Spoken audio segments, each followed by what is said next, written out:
کرتے ہوئے کہا تھا کہ استوصوا بالنساء خیرا، کہ اپنی آخری وصیت اللہ کے رسول نے فرمایا کہ عورتوں کے ساتھ اچھے سے رہنا ہے، یہ اللہ کے رسول صلی اللہ علیہ وسلم کی وصیت تھی۔ اب اس موضوع پر مزید لبکشائی کرنے کے لیے میں اپنے استاد محترم فضیلت الشیخ ضمیر اختر سنابلی حفظ اللہ صاحب کو دعوت دوں گا کہ وہ آئیں اور موضوع پر لبکشائی کریں۔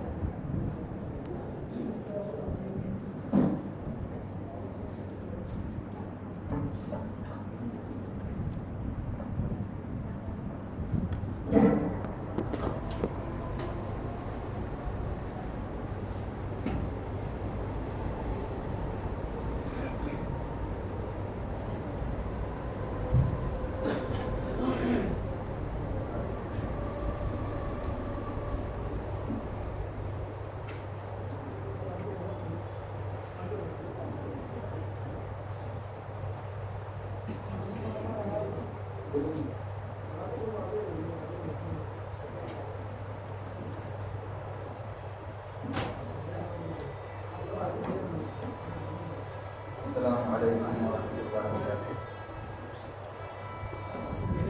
ان الحمد للہ نحمده ونستعینه ونستغفره ونؤمن به ونتوکل علیہ ونعوذ باللہ من شرور انفسنا ومن سیئات اعمالنا، من يهده الله فلا مضل له ومن يضلله فلا هادي له، وأشهد أن لا إله إلا الله وحده لا شريك له، وأشهد أن محمدا عبده ورسوله، أما بعد، أعوذ بالله من الشيطان الرجيم، بسم الله الرحمن الرحيم، يا أيها الذين آمنوا اتقوا الله حق تقاته ولا تموتن إلا وأنتم مسلمون، يا أيها الناس اتقوا ربكم الذي خلقكم من نفس واحدة وخلق منها زوجها وبث منهما رجالا كثيرا ونساء،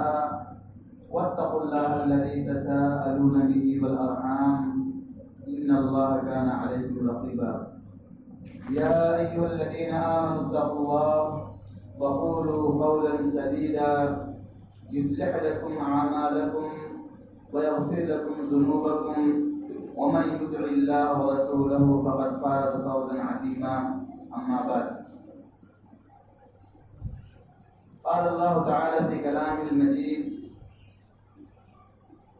ولهن مثل الذي عليهن بالمعروف وللرجال عليهن درجة، وقال تعالى في موضع آخر: وعاشروهن بالمعروف فعسى أن تكرهوا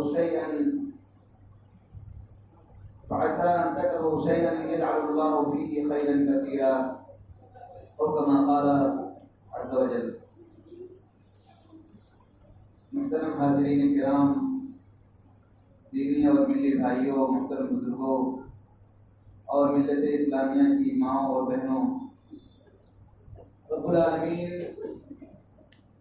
کا جتنا بھی احسان اور کرم ہمارے اوپر ہے، اس کا جتنا شکریہ ادا کیا جائے کم ہے۔ اللہ رب العالمین نے ہمیں انسان بنایا، اور انسان بنانے کے ساتھ ساتھ اشرف المخلوقات کے ساتھ ساتھ ہمیں مسلمان بنایا، اور ساتھ ہی ساتھ یہ ہے کہ ہمیں اسلام کی عظیم دولت سے نوازا ہے۔ یہی وہ اسلام ہے جس کی برکتیں اور جس کی رحمتیں، جس کی عنایات ہم لوگوں پر اتنی زیادہ ہیں کہ اگر ہم اس کو سوچنا چاہیں، سمجھنا چاہیں تو اس کو ہم سوچ بھی نہیں سکتے ہیں، اس کا اندازہ بھی نہیں کر سکتے ہیں۔ پیارا اسلام زندگی کے بہت سارے شعبہ جات ہیں، اور ان شعبہ جات کے اندر بہت سارے امور انجام پاتے ہیں، بہت سارے کام انجام پاتے ہیں۔ اسی لیے آپ دیکھیں گے کہ کوئی بھی کام، کوئی بھی ادارہ، کوئی بھی اسکول، کوئی بھی کارخانہ، اس کے کچھ اصول اور ضابطے ہوتے ہیں جس کی بنیاد پر وہ ادارہ، وہ اسکول، وہ ملک چلتا ہے۔ اگر وہ بغیر اصول اور ضوابط کے نہ ہوں تو کوئی بھی ادارہ، کوئی بھی اسکول یا کوئی بھی ملک چل نہیں سکتا ہے۔ اللہ رب العالمین نے ہم انسانوں کو پیدا فرمایا اور ہمیں مسلمان بنایا، اور ساتھ ہی ساتھ ہمیں ایسا دستور اور اصول دے دیا ہے جو یقیناً ہماری زندگی کے وہ بہت ہی زیادہ سنوارنے والا، نکھارنے والا اور دنیا اور آخرت کی کامیابی سے ہمکنار کرنے والا ہے۔ ایک انسان اپنے سماج میں کیسے رہے، اپنے گھر میں کیسے رہے، اپنے بیوی بچوں کے ساتھ کیسے رہے، اور جو رشتہ داروں کے ساتھ کیسے رہے، اسلام اس کے کچھ اصول اور ضوابط بیان کیے ہیں۔ بہت سارے حقوق ہیں، بہت سارے ضوابط ہیں جو اسلام نے ہم کو دیے ہیں۔ حق اور ذمہ داری، اس کو ہمیں سمجھنے کی ضرورت ہے۔ حق جو ہے، ایک آدمی جو ہے اس کے اوپر اگر کسی کا کچھ کام ہے، جیسے ایک بیٹا ہے تو بیٹے کا بھی حق بنتا ہے اور باپ کی ذمہ داری بنتی ہے۔ آپ اس کو مثال سے اس طرح سمجھ سکتے ہیں کہ بچہ ہے، وہ پڑھنے کی عمر کو ہے، بچے کو اس کا حق ملنا چاہیے، تعلیم اس کا حق ہے، اور باپ کی ذمہ داری ہے کہ بچے کو تعلیم دے۔ اس میں جو ہے ایک کی ذمہ داری ہوتی ہے اور دوسرے کا حق بنتا ہے۔ باپ کی ذمہ داری ہے تعلیم دلوانا، تعلیم دینا، اور بچے کا حق ہے تعلیم لینا۔ اسے معلوم پڑا کہ حق اور ذمہ داری، اس کے لیے دو چیزوں کا ہونا ضروری ہے، لازم اور ملزوم دو چیزیں ہیں اس میں۔ یہاں پر میں زیادہ تفصیل میں نہ جاتے ہوئے، حقوق کی بہت سارے قسمیں ہیں، جیسے اللہ کا حق ہے، بندوں کا حق ہے، اپنے نفس کا حق ہے، بہت سارے حقوق کی قسمیں ہیں۔ اس کے بعد غیر مسلموں کے حقوق ہیں، جانوروں کے حقوق ہیں۔ ایک انسان کو ان حقوق کو جاننا چاہیے اور اس کے حساب سے اپنی زندگی کو بسر کرنا چاہیے۔ یہاں جو موضوع میں دیا گیا ہے وہ یہ ہے کہ بیویوں کے کیا حقوق ہیں۔ اس سے آپ کو یہ سمجھ میں آیا ہوا کہ اگر بیوی کا حق ہے تو شوہر کی ذمہ داری کیا ہے۔ یعنی ہم جو گھر کے ذمہ دار ہیں یا گھر کے جو شوہر ہیں، ان کی کیا ذمہ داری ہے اپنی بیویوں کے متعلق۔ پیارا اسلام اللہ رب العالمین نے قرآن پاک کے اندر فرمایا وَلَهُنَّ مِثْلُ الَّذِي عَلَيْهِنَّ بِالْمَعْرُوفِ۔ گھر کے اندر جو عورتیں ہیں، جو بیویاں ہیں، یہ بیچاری یوں ہی بیکار نہیں پیدا کی گئی ہیں، بلکہ ان کا بھی حق اللہ رب العالمین نے بتایا ہے۔ ان کا بھی حق ویسے ہی ہے جیسے کہ مردوں کا ہے، یعنی حق کے معاملے میں دونوں برابر ہیں۔ کوئی جو ہے ایسا نہیں ہے کہ کسی کا حق کم ہے یا کسی کا حق زیادہ ہے۔ اللہ رب العالمین نے حق کے اندر ناانصافی نہیں کی ہے۔ اگر اللہ رب العالمین نے مردوں کو حق دیا ہے تو اسی طریقے سے عورتوں کو بھی حق دیا ہے۔ ابھی تک آپ ہمیشہ مردوں کے حقوق اور عورتوں کی ذمہ داریاں سنتے رہتے ہیں۔ بیچاری عورتیں بھی، انہیں بھی یہ محسوس ہوتا ہے کہ شاید تمام حقوق مردوں کے ہیں اور ہم عورتوں کو کوئی حقوق نہیں۔ لیکن بڑا ہی اچھا ہوا کہ اس موضوع کا انتخاب کیا گیا اور یہ میسج اور پیغام دینے کی کوشش کی گئی کہ نہیں، جہاں مردوں کے حق ہیں وہیں عورتوں کے بھی حق ہے۔ اللہ رب العالمین نے فرمایا کہ ان عورتوں کی بھی حق ہے ویسے ہی جیسے کہ مردوں کی حق ہے، لیکن اللہ رب العالمین نے کچھ وجوہات کی وجہ سے ان مردوں کا درجہ جو ہے، مقام جو ہے، تھوڑا سا بلند رکھا ہے، اونچا رکھا ہے۔ اس کی وجہ یہ ہے کہ ان مردوں کی ذمہ داریاں تھوڑا زیادہ ہیں، لیکن حق برابر ہے۔ ذمہ داری مردوں کی زیادہ ہے، عورتوں کی ذمہ داری کچھ کم ہے۔ اور مردوں کی ذمہ داریاں مرد حضرات جانتے ہیں، عورتوں کی ذمہ داریاں عورت کو معلوم ہے، لیکن جو اللہ رب العالمین نے مردوں کو جو فضیلت بخشی، اس کی وجہ یہ ہے کہ مرد چونکہ اللہ رب العالمین نے اسے کچھ اضافی اور ایکسٹرا اسے ڈیوٹیز دی ہیں، ذمہ داریاں دی ہیں، جس کو بیچارہ نبھاتا ہے۔ وہ گھر کو کنٹرول کرتا ہے، سنبھالتا ہے، باہر کے معاملات کو بھی ڈیل کرتا ہے، اندر کے معاملے کو بھی حل کرتا ہے۔ کوئی بڑا مسئلہ سامنے پیش آ جائے تو مرد ہی آگے ہوتا ہے۔ تو اللہ رب رب العالمین نے مرد کو ذمہ دار بنایا ہے۔ اب آپ خود سوچئے کہ اگر ایک ٹرین ہو یا ایک پلین ہو تو اس کے 2 ڈرائیور نہیں ہو سکتے، ایک ہی ڈرائیور ہو سکتا ہے، ایک ہی پائلٹ ہو سکتا ہے جو اس کو جو ہے اڑا سکتا ہے، اس کو چلا سکتا ہے۔ اسی طرح سے گھر کا بھی ایک ہی ذمہ دار ہو سکتا ہے۔ اگر گھر کا ذمہ دار مرد بھی بن جائے، عورت بھی بن جائے تو پھر بہت سارے مسائل پیدا ہو جائیں۔ آپ دیکھتے ہیں کہ لائٹ ہے، لائٹ میں 2 تار ہوتے ہیں، اگر دونوں پازیٹیو رہیں تو لائٹ جو جلے گی نہیں، اس میں سے ایک پازیٹیو ہوتا ہے، نیگیٹو ہوتا ہے۔ تو زندگی گزارنے کے لیے اللہ رب العالمین نے مردوں کو اور عورتوں کو تو حقوق دیے ہیں، لیکن ساتھ ہی ساتھ اللہ رب العالمین نے مرد کا درجہ اونچا رکھا ہے، مقام اونچا رکھا ہے۔ اس کی وجہ یہ کہ اللہ رب العالمین نے ذمہ داریاں دی۔ برادران اسلام، عورتوں کی کیا حقوق ہیں، آئیے اس پر تھوڑی سی بحث کی جائے اور کچھ باتیں آپ کے سامنے پیش کی جائیں۔ عورت کا جو سب سے پہلا حق ہے وہ یہ ہے کہ نکاح کے بعد جب ایک آدمی اپنے گھر میں ایک عورت کو لاتا ہے، اپنی بیوی کو لے کر کے آتا ہے، تو ہوتا یہ کہ نکاح کے وقت یہ طے کیا جاتا ہے کہ اس عورت کا مہر کتنا ہونا چاہیے۔ ایسا بھی ہوتا ہے کہ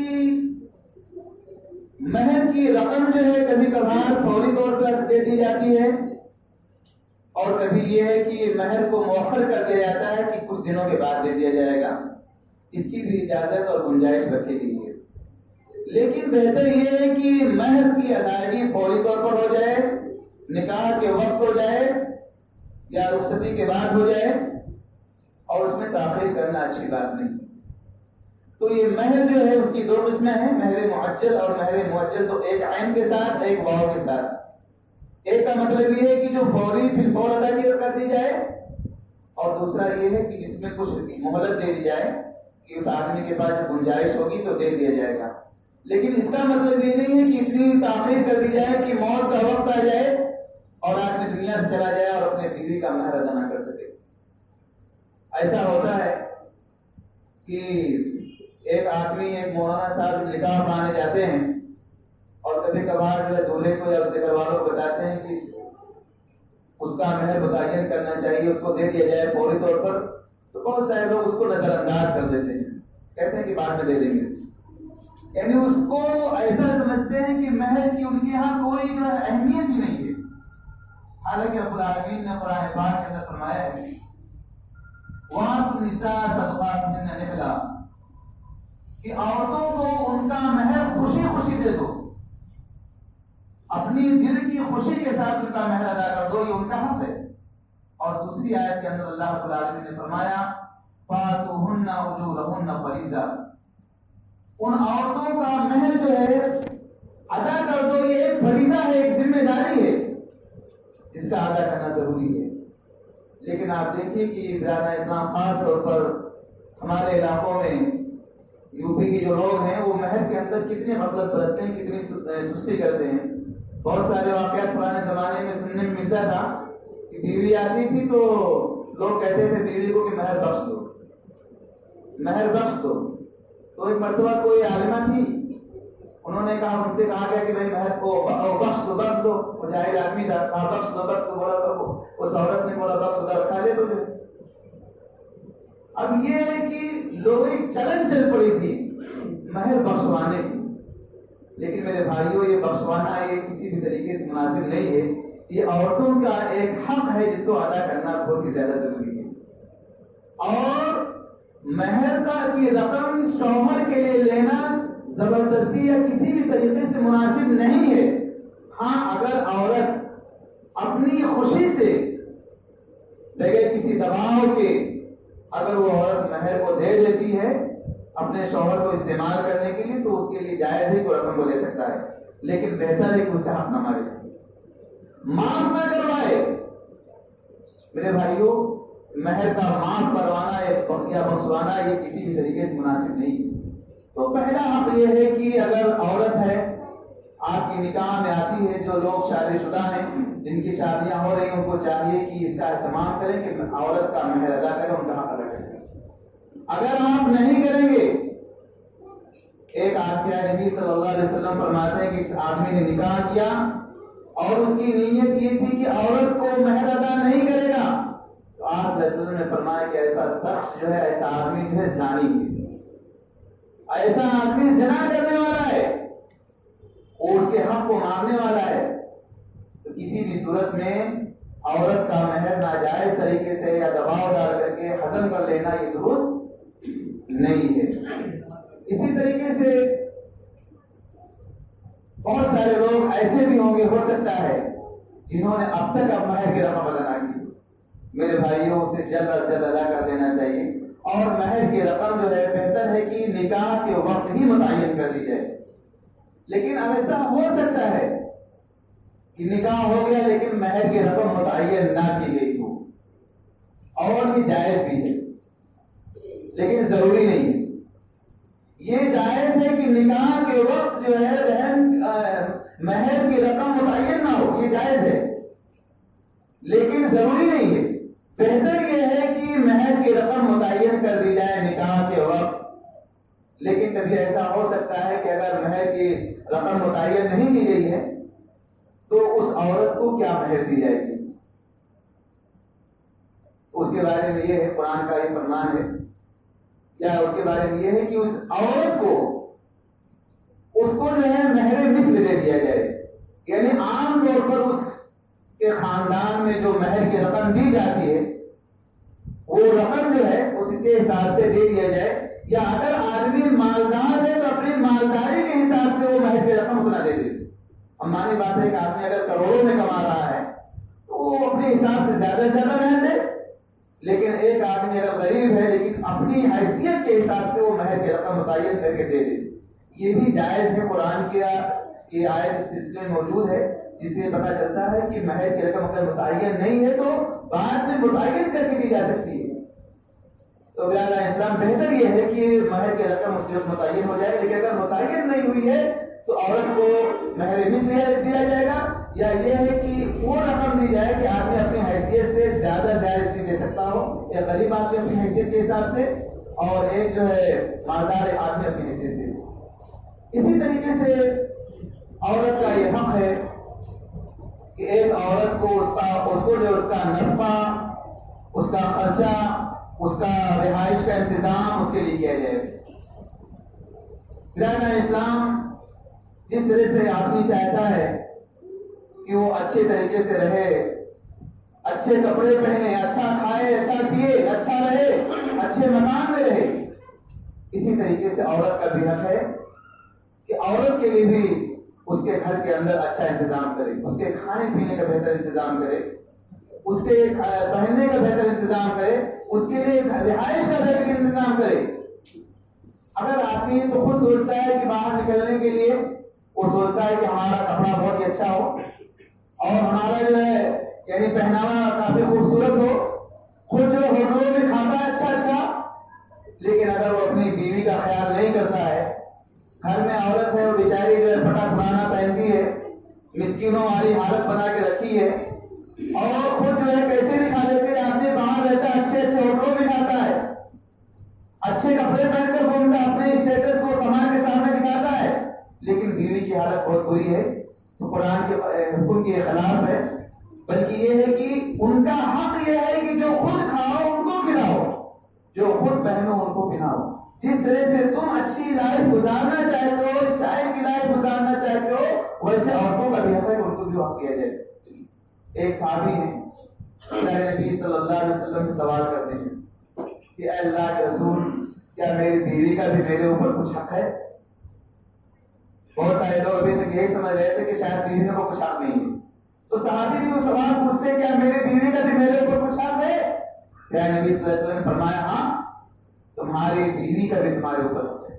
آپ صلی اللہ علیہ وسلم نے فرمایا کہ جو تم پہنو وہ اسے پہناؤ، جو تم کھاؤ اسے کھلاؤ، جیسے تم پہنتے ہو اسے اپنی بیوی کو بھی پہنانے کی کوشش کرو۔ جتنا مہنگا کپڑا آپ پہنتے ہو اسی حساب سے اپنی عورتوں کو پہناؤ، جتنا اچھا کھانا آپ کھانے کی کوشش کرتے ہو اتنے اچھا اپنے عورتوں کو بھی کھلاؤ۔ اور اسی طرح آپ صلی اللہ علیہ وسلم نے فرمایا کہ اپنی عورتوں کو برا بھلا نہ کرو، اپنی عورتوں کو گالی نہ دو، اور اپنے عورتوں کے چہرے پہ مت مارو۔ برادران اسلام، گھروں میں دیکھیے ایک آدمی لوگوں کے سامنے تو بہت شریف ہوتا ہے، لیکن گھر کے اندر جب جاتا ہے تو بیوی کے سامنے وہ اپنے آپ کو شہری ثابت کرتا ہے۔ وہ سوچتا ہے کہ عورت کو جو ہے اس کے سامنے کچھ بھی نہیں ہے، نوکر ہے، نوکرانی ہے، غلام سمجھتا ہے۔ آج بہت سارے جو مسائل سے یعنی مسلم سماج جو ہے جوجھ رہا ہے، اور مسلم سماج کے اندر جو بہت سارے مسائل پیدا ہوئے، اس کی وجہ یہی ہے کہ آج لوگ عورتوں کے حقوق کو جانتے نہیں ہیں، یا جانتے بھی ہیں تو ان کے حقوق کو ادا ہی نہیں کیا جا رہا ہے۔ عورتوں کے جو حقوق ہے اس حقوق کو دیا ہی نہیں جا رہا ہے۔ بیچاری عورتیں بھی اپنے حق سے محروم ہیں۔ شوہر جو سوچتا ہے کہ عورت جو ہے یہ میری نوکرانی ہے، یہ میری خادمہ ہے، تمام کے تمام حق میرے ہیں کہ عورت پوری خدمت میری کرے، اور یہ خود عورت کے لیے کچھ کرنے کے لیے تیار نہیں ہے، عورت کے حقوق کو ادا کرنے کے لیے تیار نہیں ہے۔ گھر میں جب داخل ہوتا ہے تو سوچتا ہے کہ عورت جو ہے میری مکمل طور پر میرے فرما بردار ہے، لیکن خود اس کے حقوق سے وہ غفلت برتتا ہے، اس سے پہلو نہیں برتتا ہے، تو یہ کسی بھی صورت مناسب نہیں ہے۔ کیا نبی صلی اللہ علیہ وسلم کا یہ فرمان ہے کہ جو کھاؤ اسے کھلاؤ اور جو پہنو اسے پہناؤ، اور اپنے عورتوں کو برا بھلا نہ کرو۔ دیکھیے کس طریقے سے آدمی اپنی عورتوں کو ستاتا ہے، تکلیف دیتا ہے، اور صرف عورت کو نہیں بلکہ اس کے ساتھ اس کے رشتہ داروں کو بھی لپیٹ لیتا ہے، اس کے ماں باپ کو بھی لپیٹ لیتا ہے۔ حالانکہ رشتہ دار ہیں بیچارے، اس کے باپ نے کچھ نہیں کہا آپ کو، اس کی ماں نے کچھ نہیں کہا آپ کو، لیکن جب آدمی آتا ہے برائی پر گالی دینے پر کس کی گالیاں نہیں دے دیتا ہے؟ وہ تمہاری بیوی ہے، لیکن اس بیوی کے ساتھ کیسا برتاؤ کرتا ہے؟ پیارے نبی صلی اللہ علیہ وسلم نے فرمایا کہ اپنی زبان سے گندی زبان نہ نکالو، گندی بات نہ نکالو، گالیاں مت دو عورتوں کو جو ہے، اور اپنے عورتوں کو مت مارو، اور اگر مارنا ہی ہے تو چہرے پر مت مارنا۔ آپ صلی اللہ علیہ وسلم نے چہرے پر مارنے سے بڑی سختی سے منع کیا ہے، لیکن عام طور پر یہ ہوتا ہے کہ آدمی جب غصے میں آتا ہے تو کنٹرول نہیں کرتا ہے اور اس کے چہرے ہی پہ مارنے کی کوشش کرتا ہے، وہ سوچتا ہے کہ کسی بھی طریقے سے اس کی آواز بند کرا دو۔ برادر اسلام، حالانکہ آپ جانتے ہیں کہ شیطان جس چیز سے سب سے زیادہ خوش ہوتا ہے وہ یہ ہے کہ ایک آدمی اپنی عورت سے ناراض ہو جائے، ایک آدمی اپنی بیوی کو مارے پیٹے اور گھر کا ماحول بالکل خراب ہو جائے۔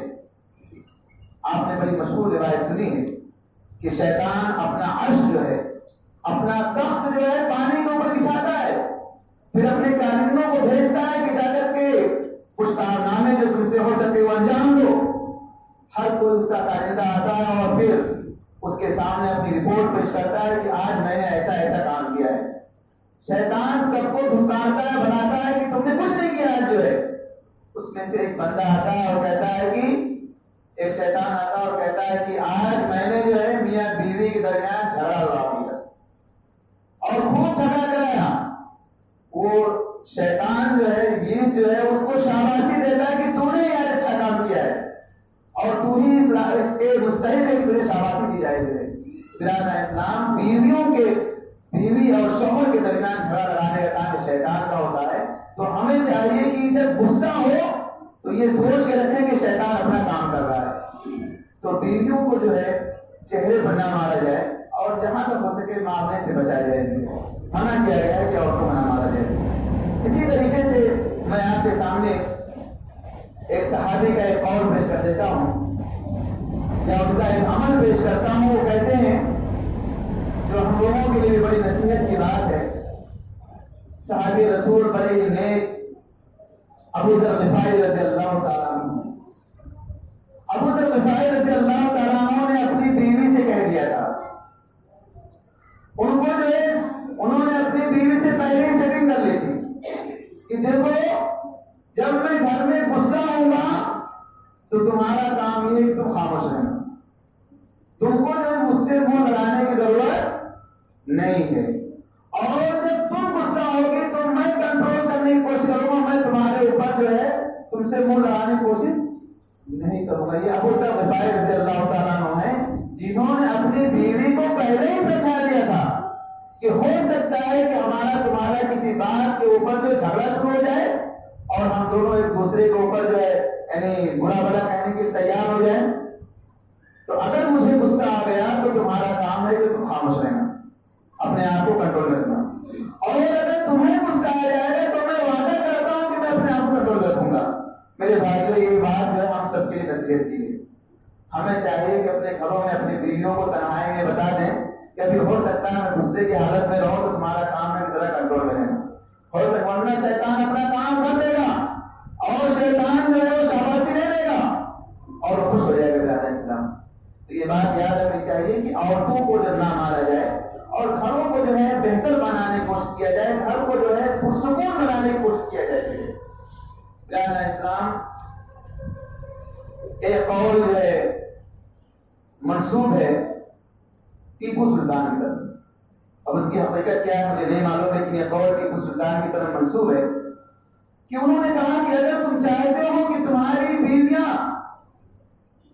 اگر تم چاہتے ہو کہ تمہارے بچے بہادر بنے، شیر بنے، تو اپنی بیویوں کو جو ہے بزدل مت بناؤ، اپنی بیویوں کو ستاؤ مت، اپنی بیویوں کو کمزور مت سمجھو، اپنی بیویوں کو دبا کے مت رکھو، ورنہ یاد رکھو تمہاری اولاد جو ہوگی وہ بھی بزدل پیدا ہوگی، کمزور پیدا ہوگی، وہ جو ہے یعنی بس ہمت پیدا ہوگی، وہ بہادر نہیں بن سکتی ہے۔ اور اسی طریقے سے ایک قول منسوب ہے علامہ ابن عثیمین رحمۃ اللہ علیہ کی طرف، جو میں نے ابھی جلدی پڑھا، وہ کہتے ہیں کہ اگر تم چاہتے ہو کہ تمہاری بیٹی جس گھر میں جائے عزت کے ساتھ نہیں گزارے، ہر آدمی چاہتا ہے کہ میری بیٹی اچھے گھرانے میں جائے، اچھے سے دیکھے، اور جس گھرانے میں بھی رہے وہ گھرانا بالکل پرسکون۔ تو وہ کہتے ہیں کہ اگر تم چاہتے ہو کہ تمہاری بیٹی جو ہے خوشحال رہے، اچھی زندگی گزارے، تو تمہاری ذمہ داری ہے کہ تم اپنی عورتوں کے ساتھ بھی اچھا سلوک کرو۔ اگر تم اپنی بیویوں کے ساتھ اچھا سلوک کرو گے تو تمہاری بیٹیوں کے ساتھ بھی اچھا سلوک ہوگا، وہ بھی تو کسی کی بیٹی ہے۔ برادر اسلام، ایک یہ ہے کہ عورتوں کو جو ہے ان کا نفقہ، سکنا، ان کی رہائش کا انتظام کیا جائے اور ان کے لیے اچھا انتظام کیا جائے۔ کبھی کبھار ایسا ہوتا ہے آدمی شادی کر لیتا ہے، شادی کرنے کے بعد عورت کا ڈیمانڈ ہوتا ہے کہ نہیں مجھے باپ کے ساتھ اپنے یعنی سسرے کے ساتھ نہیں رہنا ہے، ساس کے ساتھ نہیں رہنا ہے۔ اب ہمارا سماج ایسا ہے کہ اس عورت کے اوپر لانت کان شروع ہو جاتی ہے کہ دیکھو وہ ساس سسرے کے ساتھ رہنا نہیں چاہتی ہے۔ برادر اسلام، جان لیجیے کہ عورت کا یہ حق ہے کہ اس کے لیے الگ سے رہائش کا انتظام کیا جائے۔ کوئی ضروری نہیں ہے کہ وہ آپ کے باپ کے ساتھ، آپ کی ماں کے ساتھ رہے، اس کا وہ حق نہیں۔ اگر وہ چاہتی ہے کہ اس کے لیے الگ سے گھر کا انتظام کیا جائے تاکہ وہ خوشحال رہ سکے، تاکہ وہ آزادی سے اپنے کام کو انجام دے سکے، تو آپ کی ذمہ داری ہے کہ اس کے لیے الگ سے گھر کا انتظام کیا جائے۔ اگر آپ کے پاس استطاعت ہے تو آپ کو کرنا چاہیے، اور نہیں تو کوشش کرنا چاہیے کہ اس عورت کو سمجھانے بجھانے کی، یہ نہیں کہ اس عورت کو ڈانٹ ڈپٹ کیا جائے، مارا پیٹا جائے اور کسی بھی طریقے سے اس کو پریشان کیا جائے۔ آپ جان جائیے کہ بہت ساری عورتیں ایسی ہوتی ہیں کہ آدمی ان کے اوپر سختی کرتا ہے اور زیادہ وہ عورتیں ہدھرم ہو جاتی ہیں اور زیادہ وہ نافرمان ہو جاتی ہیں۔ لیکن اگر ان عورتوں کے ساتھ خوش دلی سے پیش آیا جائے، نرمی سے پیش آیا جائے، کچھ میٹھے بول ان کو سنائے جائے، ان کو واعظ و نصیحت کی جائے، ان کو سمجھانے کی کوشش کی جائے، تو ہو سکتا ہے کہ بہت سارا مار پیٹ، بہت سارے جھگڑے لڑائیاں ان کی وجہ سے یہ چھوٹی سی بات اس عورت کو کارگر ہو جائے اور وہ عورت جو ہے آپ کے قابل فرما بردار ہو جائے۔ اور ایسا ہوتا ہے گھروں میں عورتیں جو ہے بہت ساری ضد کر لیتی، نہیں مانتی ہیں، لیکن اگر آپ اس کو اچھے سے پیار سے انداز سمجھا دیجیے اور اسے میٹھی انداز سے بات کر لیجیے، اس کی تھوڑی سی تعریف کر دیجیے۔ ہم لوگ سوچتے ہیں کہ عورتوں کی تعریف مت کرو، سر پہ چڑھ جائے گی۔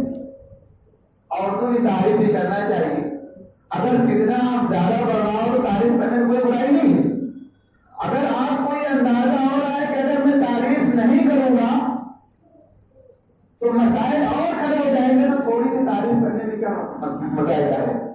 تھوڑی سی تعریف کرنے میں اگر آپ کا بڑا کام حل ہو جاتا ہے تو عورتوں کی تعریف نہیں اور ذکر خیر سے منع نہیں کیا گیا ہے۔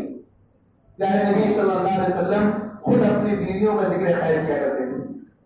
آپ جانتے ہیں کہ آپ صلی اللہ علیہ وسلم کی بیوی حضرت خدیجہ رضی اللہ تعالیٰ عنہ پیارے نبی صلی اللہ علیہ وسلم کا کس قدر خیال رکھتی تھی، اور پیارے نبی صلی اللہ علیہ وسلم کیا وہ آپ پیارے نبی صلی اللہ علیہ وسلم کے لیے اپنے دل و جان کو قربان کرنے کے تیار رہتی تھی، لیکن ان کی وفات کے بعد پیارے نبی صلی اللہ علیہ وسلم اکثر ان کا ذکر کرتے تھے، اکثر ان کا ذکر خیر کرتے رہتے تھے۔ حضرت عائشہ کہتی ہیں کہ آپ صلی اللہ علیہ وسلم جب ان کا ذکر خیر کرتے تو کبھی کبھار ہم کو بھی دل میں تکلیف ہونے لگتی تھی، ہم کو بھی احساس ہوتا ہے کہ نبی صلی اللہ علیہ وسلم اس عورت کا جو دنیا سے جا چکی ہے، جو بوڑھی تھی، ہم عورتیں جو بالکل جوان اور وہ عورت جو بوڑھی ہو چکی ہے، دنیا سے جا چکی ہے، اس کا آپ ذکر خیر کر رہے ہیں۔ پیارے نبی صلی اللہ علیہ وسلم کے سامنے جب یہ بات آئی حضرت عائشہ نے فرمایا تو پیارے نبی صلی اللہ علیہ وسلم حضرت عائشہ سے ناراض ہوئے اور آپ نے غصے سے کہا کہ عائشہ تمہیں کیا پتا ہے کہ اس عورت نے میرے ساتھ کیا کیا اچھے سلوک نہیں کیے، میری کتنی مدد کی، جب لوگوں نے مجھے چھوڑ دیا، لوگوں نے مجھے بالکل یعنی میرا ساتھ نہیں دیا، اس وقت جو ہے اس نے میرا ساتھ دیا تھا، اس نے میری مدد کی تھی، وہ میرے کام آئی تھی، مجھے دلاسا دیا تھا۔ پیارا اسلام گھروں کو اس طرح بنایا جائے کہ عورت جو ہے وہ آپ کی فرما بردار رہے، آپ کی مدد کرنے والی بنے، آپ کی معاون ہو، آپ کا ساتھ دینے والی ہو۔ اسی طریقے سے پیارا اسلام عورتوں کو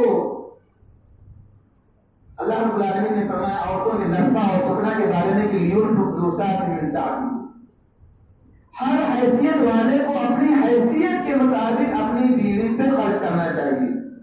عورتیں بھی سمجھتی ہیں کہ ہمارا شوہر کس حیثیت کا ہے، اسی حیثیت کے حساب سے عورتوں کا ڈیمانڈ بھی لیتا ہے۔ اب ایسا نہیں ہے کہ ایک آدمی اگر جو ہے کم کماتا ہے تو اس کی عورت اتنا زیادہ ڈیمانڈ کرنے لگے جو اس کی پہنچ سے باہر ہو۔ اگر عورت زیادہ ڈیمانڈ کرتی بھی ہے تو آدمی اپنی حیثیت بتا سکتا ہے، اور اس طرح کا ڈیمانڈ پیارے نبی صلی اللہ علیہ وسلم کے سامنے بھی ہوا تھا۔ آپ صلی اللہ علیہ وسلم کے سامنے ایک مرتبہ آپ کی ازواج مطہرات نے تمام کی تمام ازواج مطہرات نے آ کر کے جو دھرنا دیا کہ ہم کو جو اخراجات ملتے ہیں یہ کم ہے، ہمارے اخراجات اور ہونے چاہیے۔ پیارے اسلام جب آپ صلی اللہ علیہ وسلم کے سامنے جب احتجاج ہوا تو نبی صلی اللہ علیہ وسلم کو قرآن کے حساب سے حکم ملا کہ ان میں سے جن کو دنیا چاہیے ان کو دنیا کی مال و دولت دے کر رخصت کر دو، اور جن کو اللہ اور اس کے رسول چاہیے ان کو چاہیے تو خوش ارادے خوش نبی صلی اللہ علیہ وسلم کے ساتھ رہیں۔ اور یہ احتجاج کئی دنوں تک جاری رہا، یہاں تک کہ آپ صلی اللہ علیہ وسلم نے تقریباً 1 مہینے تک اپنی عورتوں سے بات چیت نہیں کی، لیکن پھر آپ صلی اللہ علیہ وسلم نے جا کر کے آخر میں اپنی عورتوں کو سمجھایا کہ دیکھو اگر تم کو دنیا کی زندگی چاہیے تو میں تمہیں کچھ مال و دولت دے کر کے تم کو رخصت کر دیتا ہوں، لیکن تمہیں اللہ اور اس کے رسول کی محبت چاہیے تو ٹھیک ہے میرے ساتھ رہو۔ تمام بیویوں نے ایک زبان کہا تھا کہ ہمیں دنیا کی دولت نہیں چاہیے۔ تو لہٰذا اسلام اگر اس طریقے سے سمجھانے کی کوشش کیا جائے واضح نصیحت کے ذریعے سے تو بہت ساری عورتیں جو زیادہ تقاضا کرتی ہیں، ڈیمانڈ کرتی ہیں، ان کو کنٹرول نہیں کیا جا سکتا ہے، ان کو سمجھایا جا سکتا ہے۔ کبھی کبھار ایسا ہوتا ہے عام طور پر عید اور بقرہ عید کے موقع پر کہ عورتوں کے تقاضے بڑھ جاتے ہیں، عورتوں کو بھی چاہیے کہ مردوں کی حیثیت کا خیال رکھیں۔ عید اور بقرہ عید کے موقع پر یہ ہوتا ہے کہ لوگ دیکھتے ہیں کہ وہ ان کا بچہ بہت زیادہ اچھے کپڑے خرید رہا ہے، بہت مہنگے کپڑے خرید رہا ہے، تو عورتوں کو بھی ایک یہ ہوتی ہے خواہش ہوتی ہے کہ ہمارا بچہ بھی وہ اچھے کپڑے پہنے۔ اس کی وجہ سے بھی کبھی کبھار ایسا ہوتا ہے گھروں میں جھگڑے شروع ہوتے ہیں، اور کبھی کبھار تو بات اتنی پہنچ جاتی ہے کہ قتل کی نوبت بھی آ گئی ہے۔ یہ ایک مومن مرد اور مومنہ عورت کے شان کے خلاف ہے کہ چھوٹی چھوٹی بات کی وجہ سے معاملہ اتنا بگڑ جائے کہ میاں بیوی میں جھگڑا ہو اور قتل کی نوبت آ جائے۔ اور ایسا واقعہ ہوا ہے کہ عید کی رات کے موقع پر اس طرح سے تقاضا ہوا کپڑے کا کہ ہم کو اتنا کپڑا چاہیے، ایسا چاہیے، اور پھر بعد میں بات بڑھ گئی، جھگڑا ہوا اور عورت نے خوشی کر لی۔ تو یہ مومن مرد اور مومنہ عورتوں کی شان کے خلاف ہے کہ اس طرح سے تقاضا کرنا یہ جائز نہیں ہے، نہ عورتوں کے لیے جائز ہے اور نہ عام مردوں کو بھی مناسب ہے کہ اس طرح سے ان کے خواہشات کو پورے کریں. آدمی کو چاہیے کہ اپنی بیوی کو سمجھانے کی کوشش کرے کہ دیکھو ہمارے سامنے یہ مسائل ہیں اور ہماری یہ حیثیت اس کے حساب سے ہم کو دیکھنا چاہیے.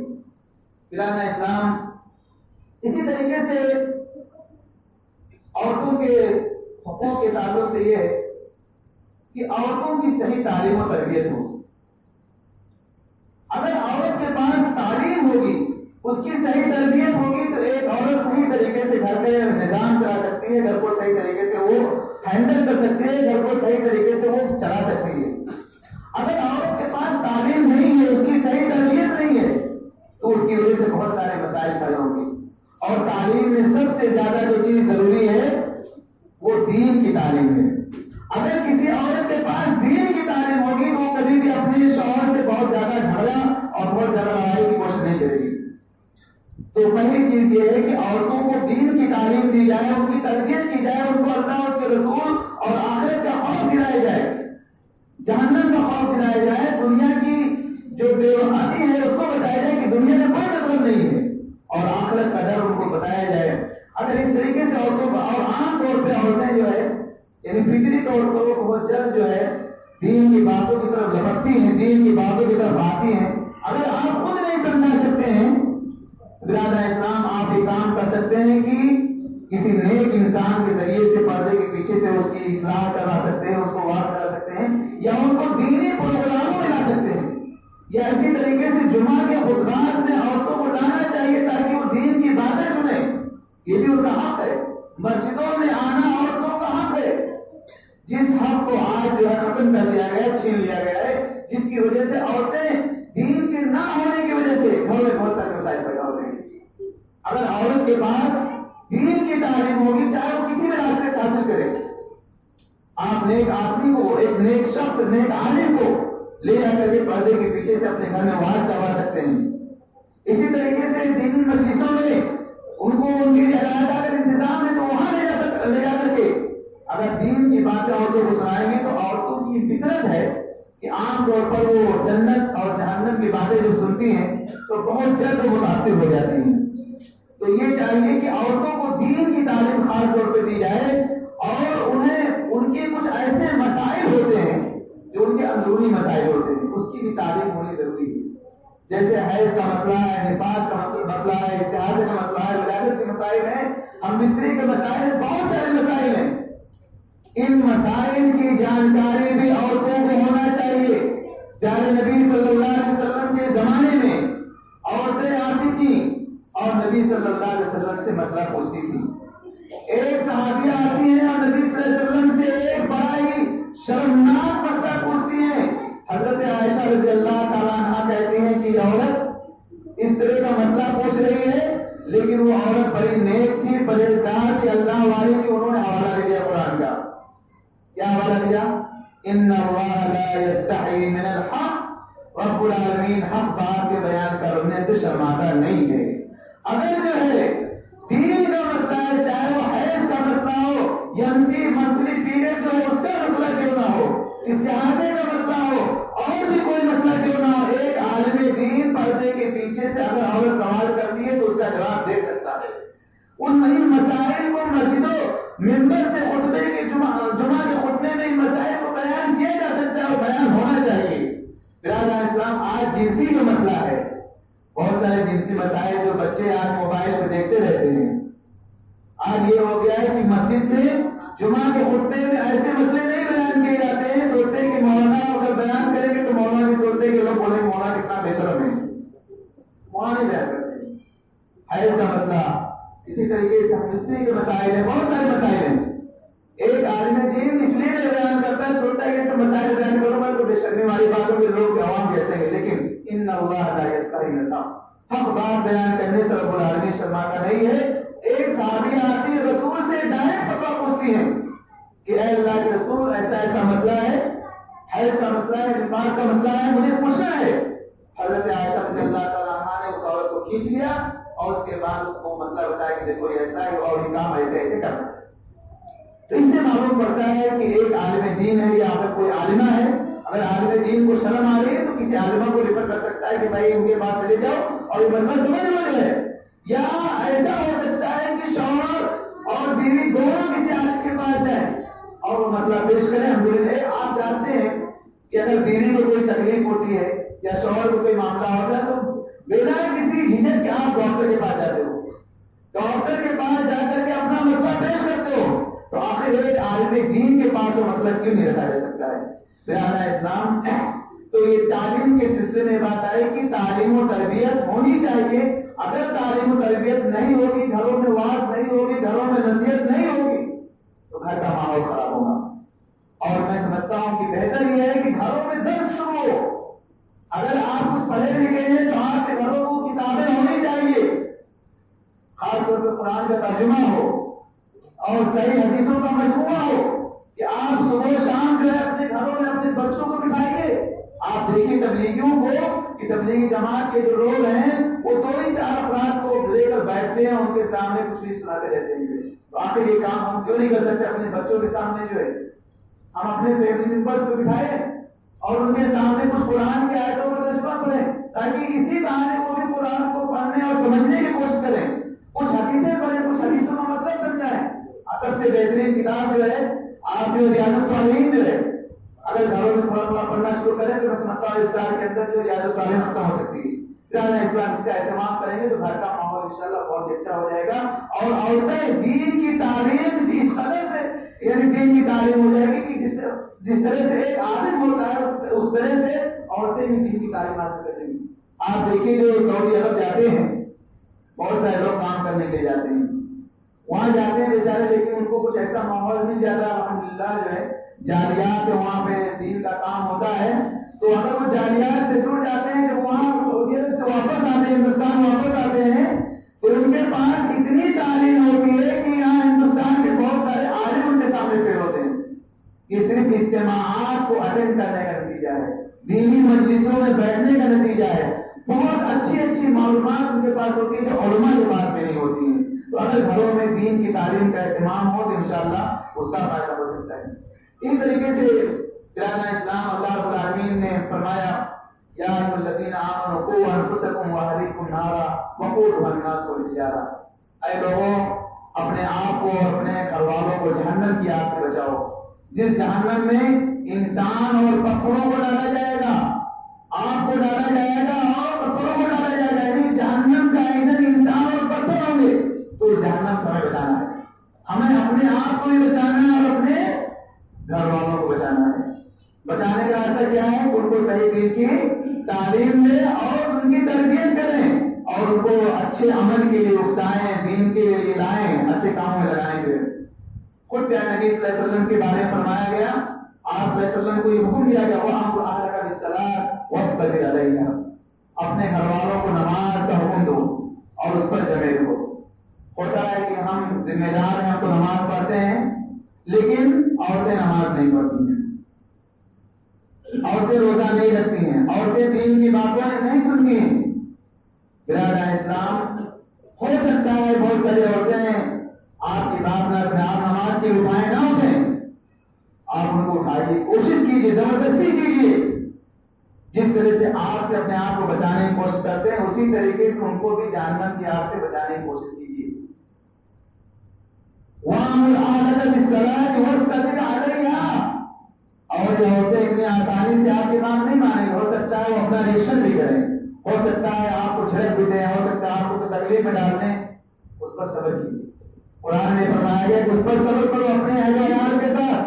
جب ان کو نیکی کا حکم دو گے, اچھائی کا حکم دو گے تو مانی بات ہے کہ تمہارے سامنے مسائل کھڑے ہو جائیں گے, بہت ساری پریشانیاں آئیں گی تو اس پر صبر کرنا ہے. ایک طریقے سے حضرت اسماعیل علیہ السلام کے بارے میں آتا ہے, قرآن پاک نے فرمایا کہ کان یامر اہلہ بالصلاۃ, وہ اپنے اہل و عیال کو نماز کا حکم دیتے تھے. وکان عند ربہ مرضیہ, اور اسماعیل علیہ السلام اپنے رب کے بڑے پسندیدہ انسان تھے, بڑے پسندیدہ نبی تھے جو اپنے گھر والوں کو نماز کا حکم دیتے تھے. برادر اسلام, تو کچھ حقوق میں نے بتایا, شاید کہ آپ کے ذہن میں کچھ حقوق آ گئے ہوں. سب سے پہلا ہم نے کیا بتایا, اس کا مہر دینا ہے. نمبر 2 نفقہ اور سکنا یعنی خرچہ وغیرہ جو ہوتا ہے وہ دینا ہے اور اس کے رہائش کا انتظام کرنا ہے. ایک طریقے سے نمبر 3 میں نے بتایا ان کی تعلیم و تربیت کا انتظام. اسی طریقے سے میرے بھائیوں عورتوں کا حق ہے جس طرح سے مردوں کو یہ حق حاصل ہے کہ وہ طلاق دیں. مرد بہت خوش ہوتے ہیں کہ ہم کو آپ مجھے طلاق دینا جب چاہے طلاق دے دو. اور آج احتجاج اسی بات پر ہو رہا ہے کہ مردوں کا حق حاصل ہے عورتوں کا کچھ نہیں حاصل ہے. لیکن ایسی بات نہیں ہے. عورتوں کو بھی حق حاصل ہے قرآن کے حساب سے. عورتوں کو بھی حق ہے کہ ایک شوہر سے وہ الگ ہو سکتی ہے.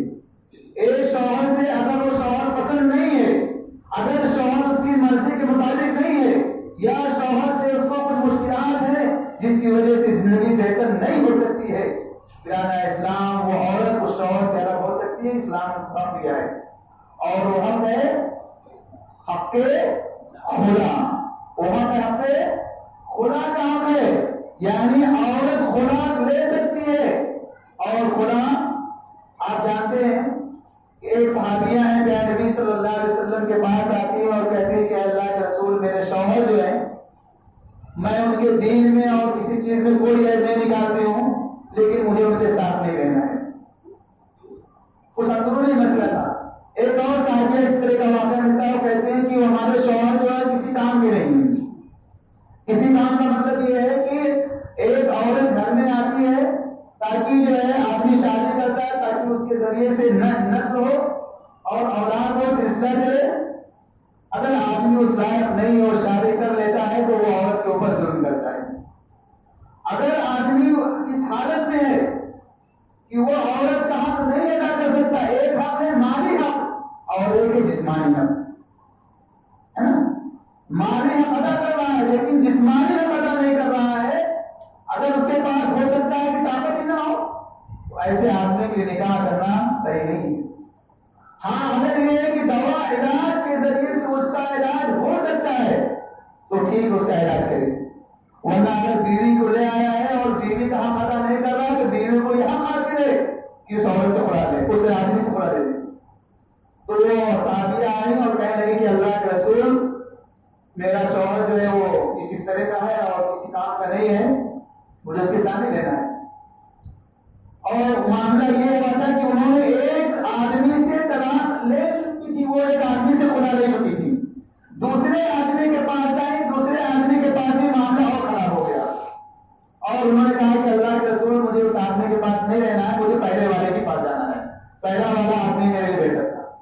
آپ صلی اللہ علیہ وسلم نے کہا نہیں, تم ابھی اس کے پاس نہیں جا سکتے ہو پہلے والے کے پاس جب تک یہ دوسرا آدمی تمہارے ساتھ کچھ اپنی ضروریات پوری نہ کر لے, کچھ کام کر نہ لے.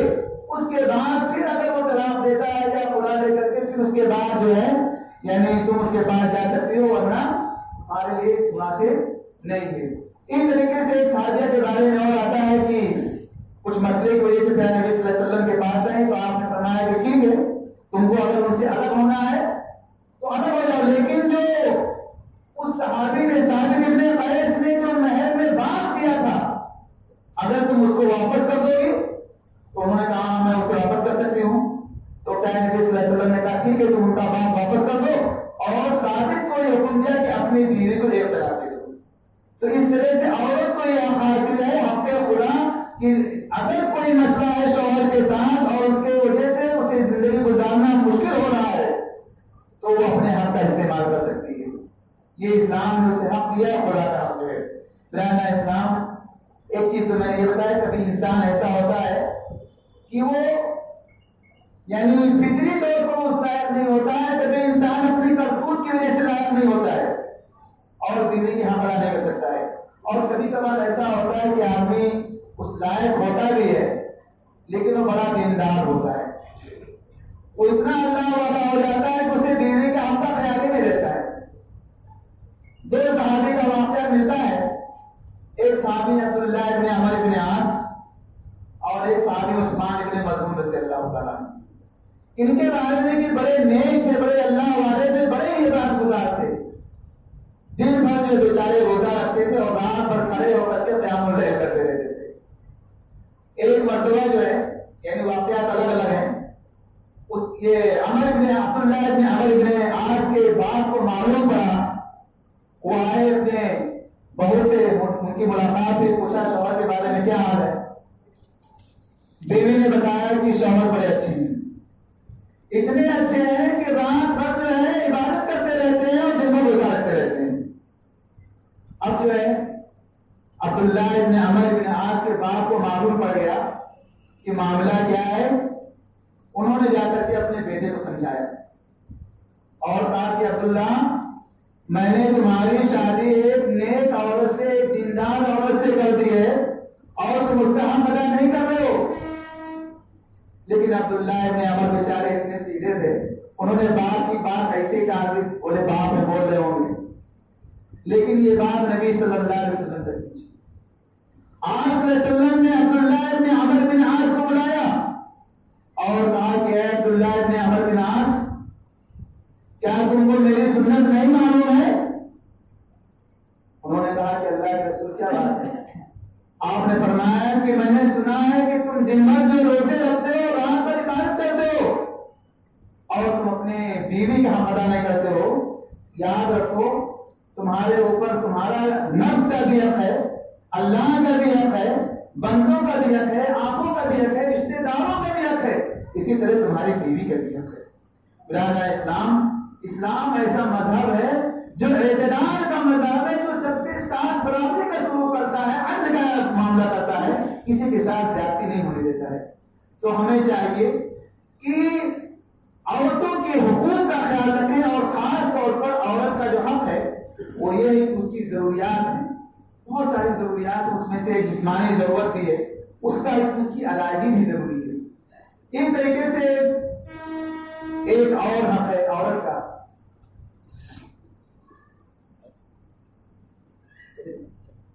باتیں بہت ساری ہیں، میں سمجھتا ہوں کہ بھی 1 گھنٹہ اور بھی ہو سکتا ہے مجھے، تو جیسا کہ جائے گا تو اشارہ کر دینا بھی۔ لیکن ایک حق ہے وراثت کا۔ وراثت یہ ہے کہ اگر جو ہے شوہر کا انتقال ہوتا ہے اور شوہر کے بچے ہیں تو بیوی جو ہے اس کے مال میں حقدار بن جاتی، اس کا حصہ لگ جاتا ہے۔ کتنا حصہ ملے گا؟ اگر جو ہے شوہر کا انتقال ہو گیا ہے، بیوی موجود ہے اور اس کے بچے بھی ہیں تو بیوی کو کتنا حق ملے گا؟ 1/8 اور اگر اس کے اولاد نہیں ہے، ایک آدمی مرتا اس کے اولاد نہیں ہے تو بیوی کو 1/4 ملے گا۔ کتنا ملے گا؟ 1/4۔ تو شوہر کے انتقال کے بعد بیوی کا حق بنتا ہے حق وراثت، جس طرح سے بیٹیوں کا حق ہے حق وراثت میں، جس کے بارے میں علماء تقریر کرتے رہتے ہیں کہ بیٹیوں کو اپنے پراپرٹی کے اندر چاہیے کہ وراثت کا حق دیں، اور یہ اللہ کی طرف سے فریضہ ہے۔ وراثت ایک فریضہ ہے جس کے اوپر بڑی سخت وعید بھی آئی ہے، جو لوگ وراثت کا حق نہیں دیتے ہیں۔ تو جس طرح بیٹے کا حصہ ہے، بیٹی کا حصہ ہے، ایسے ہی بیویوں کا بھی حصہ ہے وراثت کے اندر شوہر کے انتقال کے بعد۔ ایسے ہی بیوی کا انتقال ہوتا ہے تو بیوی جو ہے بیوی کے انتقال کے بعد شوہر جو ہے بیوی کے مال کے میں وارث بنے گا، اس کا حقدار بنے گا۔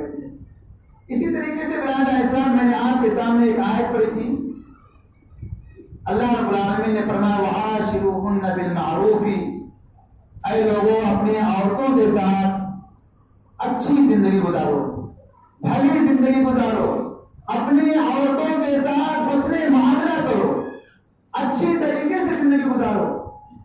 فَإِن كَرِهْتُمُوهُنَّ، ہو سکتا ہے کہ تمہاری بیوی کے اندر کوئی چیز کمی نظر آ جائے تو اس کمی کی وجہ سے تم اسے ناپسند کرو، لیکن اللہ رب العالمین نے فرمایا فَعَسَىٰ أَن تَكْرَهُوا شَيْئًا، ہو سکتا ہے کہ کسی چیز کو تم ناپسند کرتے ہو اور ہو سکتا ہے وہ تمہارے لیے بہتر ہو۔ ایسا کبھی کبھار ہوتا ہے کہ کسی انسان کو ہم اپنے لیے اچھا نہیں سمجھتے، اس کو دیکھ کر کے ہم دور بھاگتے ہیں، یعنی کچھ ایسے اجنبیت محسوس کرتے ہیں، بہت زیادہ قریب ہونے کی کوشش نہیں کرتے ہیں، سوچتے ہیں پتہ نہیں کیا ہوگا۔ لیکن جب کبھی کبھار ملاقات ہوتی ہے، بات چیت ہوتی ہے تو سوچتے یاد ہے بڑا اچھا تھا، پہلے سے کیوں ہماری ملاقات ہوئی۔ تو قرآن نے فرمایا کہ ہو سکتا ہے تمہاری بیوی کے اندر کوئی کمی ہو اور اس کمی کی وجہ سے تم اپنی بیوی کو ریجیکٹ کرنا چاہتے ہو، ناپسند کرتے ہو یا اپنی بیوی کو چھوڑنا چاہتے ہو، لیکن ہو سکتا ہے کہ اس کے اندر بہت ساری اچھائیاں بھی. تو ہمیں چاہیے کہ عورتوں کی اچھائیوں کو بھی دیکھیں اور برائیوں کو بھی دیکھیں. ایسا نہیں کہ صرف اچھائیوں کو دیکھیں برائیوں کو چھوڑ دیں. اگر برائی ہے تو برائی کی اصلاح ہونی چاہیے. کوشش ہونی چاہیے کہ عورتوں کی جو کمیاں ہیں اس کو دور کیا جائے, اور اچھائیاں اگر اس کے اندر ہے تو اس کی خوبی کی تعریف بھی ہونی چاہیے اور اس کی ستائش بھی ہونی چاہیے. برادر اسلام, یہ نہیں کہ صرف آپ عورتوں کی کمیاں ہی گنائیں. ایک عورت بیچاری کیا کیا کرے گھر کے اندر. ایک عورت وہ آپ کی دھوبن بھی ہے, آپ کی باورچی بھی ہے, آپ کے بچوں کو سنبھالنے والے بھی ہے. کس کس طریقے سے کون کون سی وہ جھاڑو مارنے کا کام بھی کرتی ہے. ہر کام بیچاری عورت کرے, اس کے باوجود بھی اگر ذرا سی بھی کوئی غلطی ہو جاتی ہے اور اسے تھوڑا سا دال جو ہے نمک کم ہو گیا دال میں, یا اور کوئی مسئلہ ہو گیا, کوئی اور کمی ہو گئی, تو آدمی جو ہے اس کو برداشت نہیں کرتا ہے. برادر اسلام, عورت کے اندر کمی ہو سکتی ہے, لیکن اس کا مطلب یہ نہیں ہے کہ اگر کوئی کمی ہو جائے تو تھوڑی کمی کی وجہ سے آپ پورے گھر کو سر اٹھا لیں, بلکہ اس کمی کو دیکھنا چاہیے اور خوش اسلوبی سے اس کو حل کرنا چاہیے. اور عورت کو برا بھلا کہنا یا ڈانٹنا جو بننا, آدمی کیا ہوتا ہے, ذرا سے بھی غلطی نظر آ گئی اور کہہ دے تو کچھ نہیں آتا ہے, کھانا پکانا بھی نہیں آتا ہے, مجھے یہ بھی نہیں آتا, وہ بھی نہیں آتا ہے, ڈانٹ پر شروع ہو جاتی ہے. اب وہ عورت جو ہے وہ اس کو معلوم ہے کہ وہ آدمی جب بھی جب وہ ڈانٹتے رہتا ہے تو وہ بھی اس ضد پہ آ رہی رہتی ہے کہ تم بھی بولو میں بھی سنتے رہوں, جیسے تم ہو ویسے وہ بھی رہتی ہے. وہ سدھرنے کا نام لیتی نہیں ہے. لیکن اگر آپ یہ کریں کہ اگر اس سے غلطی ہو جائے تو آپ اسے ڈانٹ ڈپٹ نہ کریں, بلکہ اس کو پیار سمجھا کے, ہوتا ہے ایسا ہو جاتا ہے. پیارے نبی صلی اللہ علیہ وسلم کی زندگی میں ایسے بہت سارے واقعات ملتے ہیں کہ آپ صلی اللہ علیہ وسلم کے سامنے دیکھیے حضرت انس بن مالک بیچارے 10 سال تک نبی صلی اللہ علیہ وسلم کے خادم تھے, بہت ساری غلطیاں کرتے تھے. نبی صلی اللہ علیہ وسلم کو بھی غصہ آتا رہا ہوگا, لیکن آپ صلی اللہ علیہ وسلم غصے کو کنٹرول کرتے تھے. خود انس بن مالک کہتے ہیں کہ میں نے نبی صلی اللہ علیہ وسلم کی 10 سال تک خدمت کی, لیکن آپ صلی اللہ علیہ وسلم نے کبھی مجھے اف تک نہیں کہا. اب آپ سوچئے جو اپنے خادم کو کبھی اف نہ کہا ہو, اس کا سلوک اس کی بیویوں کے ساتھ کیسا رہا ہوگا. اور اگر کسی آدمی کی حقیقت جاننی ہو تو سب سے بہتر حقیقت اس کی گھر والی بتا سکتی ہے. اس سے بہتر, کیونکہ وہ اس کا پردہ ہے, وہ زیادہ جانتی ہے کہ آدمی متقی ہے, پرہیزگار ہے کہ کیسا ہے, شرابی ہے کہ کیا ہے, پوری کیفیت ایک دوسرے جانتی ہے. اس سے بہتر کوئی جو ہے بتا نہیں سکتا ہے. برادر اسلام, یہ ہے کہ عورتوں کے ساتھ جو ہے اچھے سے سلوک ہونا چاہیے, اور ان کے ساتھ یعنی بگاڑ کا معاملہ, مار کا معاملہ بھی میں نے بتایا کہ گالی گلوچ کا معاملہ, پٹائی کا معاملہ نہیں ہونا چاہیے. ایک اور حق ہے وہ میں نے بتایا جو یہ ہے کہ حسن معاشرت, عورتوں کے ساتھ بھلی زندگی گزارو, مثالی زندگی گزارو. یعنی ایک شوہر مثالی شوہر ہونا چاہیے, ایک عورت کو بھی مثالی ہونا چاہیے. لوگوں کو محسوس ہونا چاہیے کہ اپنے گھر کا اچھا فرد ہے, اچھی بیوی ہے, تو اس کی بھی کیا کیا کرنا ہے. برادر اسلام, آدمی کو چاہیے کہ اپنی عورتوں کے ساتھ اچھے اخلاق سے پیش آئے. آپ کے اخلاق اگر آپ کے گھر والوں کے ساتھ اچھے نہیں ہیں تو یاد رکھیے باہر والوں کے ساتھ بھی اچھے نہیں ہو سکتے ہیں. پیارے نبی صلی اللہ علیہ وسلم نے فرمایا کہ سب سے بہترین انسان وہ ہے جو اپنے گھر والوں کے لیے سب سے اچھا ہو. خیرکم خیرکم لأہلی وانا خیرکم لأہلی, تم میں سب سے بہترین وہ ہے جو اپنے گھر والوں کے لیے اچھا ہو. اور نبی فرماتے ہیں کہ میں اپنے گھر والوں کے لیے سب سے اچھا ہوں. تو یہ آپ صلی اللہ علیہ وسلم کا فرمان ہے کہ جو اپنے گھر والوں کے لیے سب سے اچھا ہوگا وہی سب سے بہتر ہے. اگر آپ اپنے گھر والوں کے لیے اچھے نہیں ہیں تو آپ دوسروں کے لیے اچھے نہیں ہو سکتے ہیں. تو عمدہ اخلاق کو آپ اچھے اخلاق سے پیش آئیے, عورتوں کی قدر کیجیے, ان کے ساتھ ظلم و زیادتی مت کیجیے, ان کو ستائیے مت. برادر اسلام, آج کتنی عورتیں جا کر کے کیس درج کرواتی ہیں اور اس کی وجہ سے مسلمانوں کی, اسلام کی بدنامی ہوتی ہے, اور لوگوں کو محسوس ہوتا ہے کہ اسلام کے اندر عورتوں کو کوئی حق حاصل نہیں ہے. اور غیر مسلم یہ اعتراض کرتے ہیں کہ مسلمان عورتوں کو ستاتے ہیں, مارتے ہیں, پیٹتے ہیں, اور تعلیم کے ساتھ یہ غیر مسلم دیکھتا ہے تو لگتا ہے کہ مسلمان تو بس ان کے یہاں سٹانا ہی ہے. اور بہت سارے اوقات سے نمازیں آپ جانتے ہیں کہ مسلمانوں کو لوگ بہت ہی کمتر اور گھٹیا سمجھتے اسی وجہ سے کہ مسلمانوں کا دین ہی ایسا ہے, ان کا اخلاق ہی ایسا ہے, ان کا کردار ہی ایسا ہے, مطلب ان کا دین ہی ایسا بتا رہا ہوں اس لیے کر رہے ہیں. اور آپ جانتے ہیں کہ آج مسلمانوں کو یعنی اور یہ حقیقت بھی ہے کہ آج مسلمانوں کے جو اخلاق ہونے چاہیے, جو کردار ہونا چاہیے, جو عمل ہونا چاہیے, آج ہمارا اخلاق اتنا گر چکا ہے کہ غیر مسلم ہی مجبور ہو گیا کہنے کے اوپر. آپ غیر مسلموں کے اخلاق کو دیکھ لیجیے, غیر مسلموں کے محلے کو دیکھ لیجیے, غیر مسلموں کے بچوں کو دیکھ لیجیے. آج جب اذان ہوتی ہے تو ہمارے بچے جو ہے بلڈنگوں کے نیچے دیکھیے ان کا کرکٹ شروع رہتا ہے, مار پیٹ شروع رہتی ہے, گالی گلوچ شروع رہتی ہے. لیکن غیر مسلم اور اس کے بعد کہیں اس کی کھڑکی توڑنا, کہیں اس کے ساتھ گالی گلوچ کرنا, کہیں اس کے ساتھ مار پیٹ کرنا, یہ مسلم محلوں کا معاملہ ہے. غیر مسلموں کے محلے میں دیکھیے آپ کتنا سکون پائیں گے. یعنی جو چیزیں اسلام نے ہمیں سکھائی تھی آج وہ چیزیں ان کے اندر پائے جا رہے ہیں اور ہم سے محروم ہو رہے ہیں. اسی وجہ سے آج ہمارے اوپر ایک عذاب اللہ رب العالمین کا آیا ہوا ہے کہ غیر قومیں آج ہم کو ستا رہی ہیں ہماری کمیوں کی وجہ سے, کمزوریوں کی وجہ سے. جب ہمارے اخلاق بگڑ جائیں گے, کردار بگڑ جائیں گے, عمل خراب ہو جائیں گے تو رب العالمین غیروں کو ہمارے اوپر مسلط کر دے گا, وہ ہم کو ستائیں گے, پریشان کریں گے. تو ہمارا معاملہ ہماری عورتوں کے ساتھ, بچوں کے ساتھ اچھا ہونا چاہیے. دوسری بات لہذا اسلام حسن معاشرت میں سے ایک چیز یہ ہے کہ آپ عورتوں کی رائے کا احترام کریں. آج ہم شرم محسوس کرتے ہیں کہ اپنی بیویوں سے کوئی مشورہ کرنا, اپنے بچوں سے کوئی مشورہ کرنا. ہمیں چاہیے کہ اگر ہم گھر میں چاہتے ہیں کہ سکون رہے تو اپنے عورتوں کی قدر کرو, ان کا بھی مشورہ مانا کرو, بچوں کا بھی مشورہ مانو. بچے دیکھتے ہیں کہ باپ پروانی کر رہا ہے, باپ ہماری سنتا ہی نہیں ہے, باپ ہم سے پوچھتا نہیں ہے. بیوی دیکھ رہے ہیں کہ شوہر اپنی منمانی کر رہا ہے, پوچھتا نہیں. تو پیارے نبی صلی اللہ علیہ وسلم کے اسوے سے بات ثابت ہے کہ آپ صلی اللہ علیہ وسلم نے عورتوں کو اہمیت دی ہے, ان سے بھی رائے مشورہ لیا ہے اور ان کے مشوروں کو مانا بھی ہے. اور کبھی کبھار عورتیں ایسا مشورہ دے دیتی ہیں جو مشورہ اچھے سے اچھے عقل مند انسان بھی نہیں دے سکتے ہیں. آپ دیکھیے حدیبیہ کا موقع ہے, پیارے نبی صلی اللہ علیہ وسلم, حدیبیہ کا واقعہ مختصر میں بیان کر دیتا ہوں کہ آپ صلی اللہ علیہ وسلم عمرہ کرنے کے لیے گئے, لیکن آپ صلی اللہ علیہ وسلم کو عمرہ کرنے نہیں دیا گیا.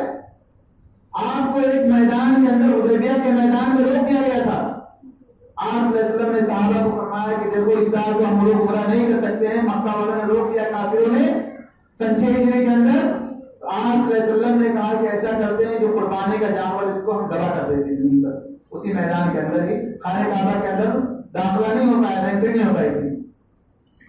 اب بہت سارے صحابہ کا چہرہ جو ہے گرا ہوا تھا کہ یہ کیا, ہم تو عمرے کی نیت سے آئے تھے, خانہ کعبہ میں جانے کی نیت سے آئے. تو آپ صلی اللہ علیہ وسلم کہہ رہے ہیں یہیں پر جو ہے قربان جانور کر دیا جائے. جو ہے کوئی صحابی جو ہے آپ صلی اللہ علیہ وسلم کہہ رہے ہیں لیکن کوئی ہونے کو تیار نہیں.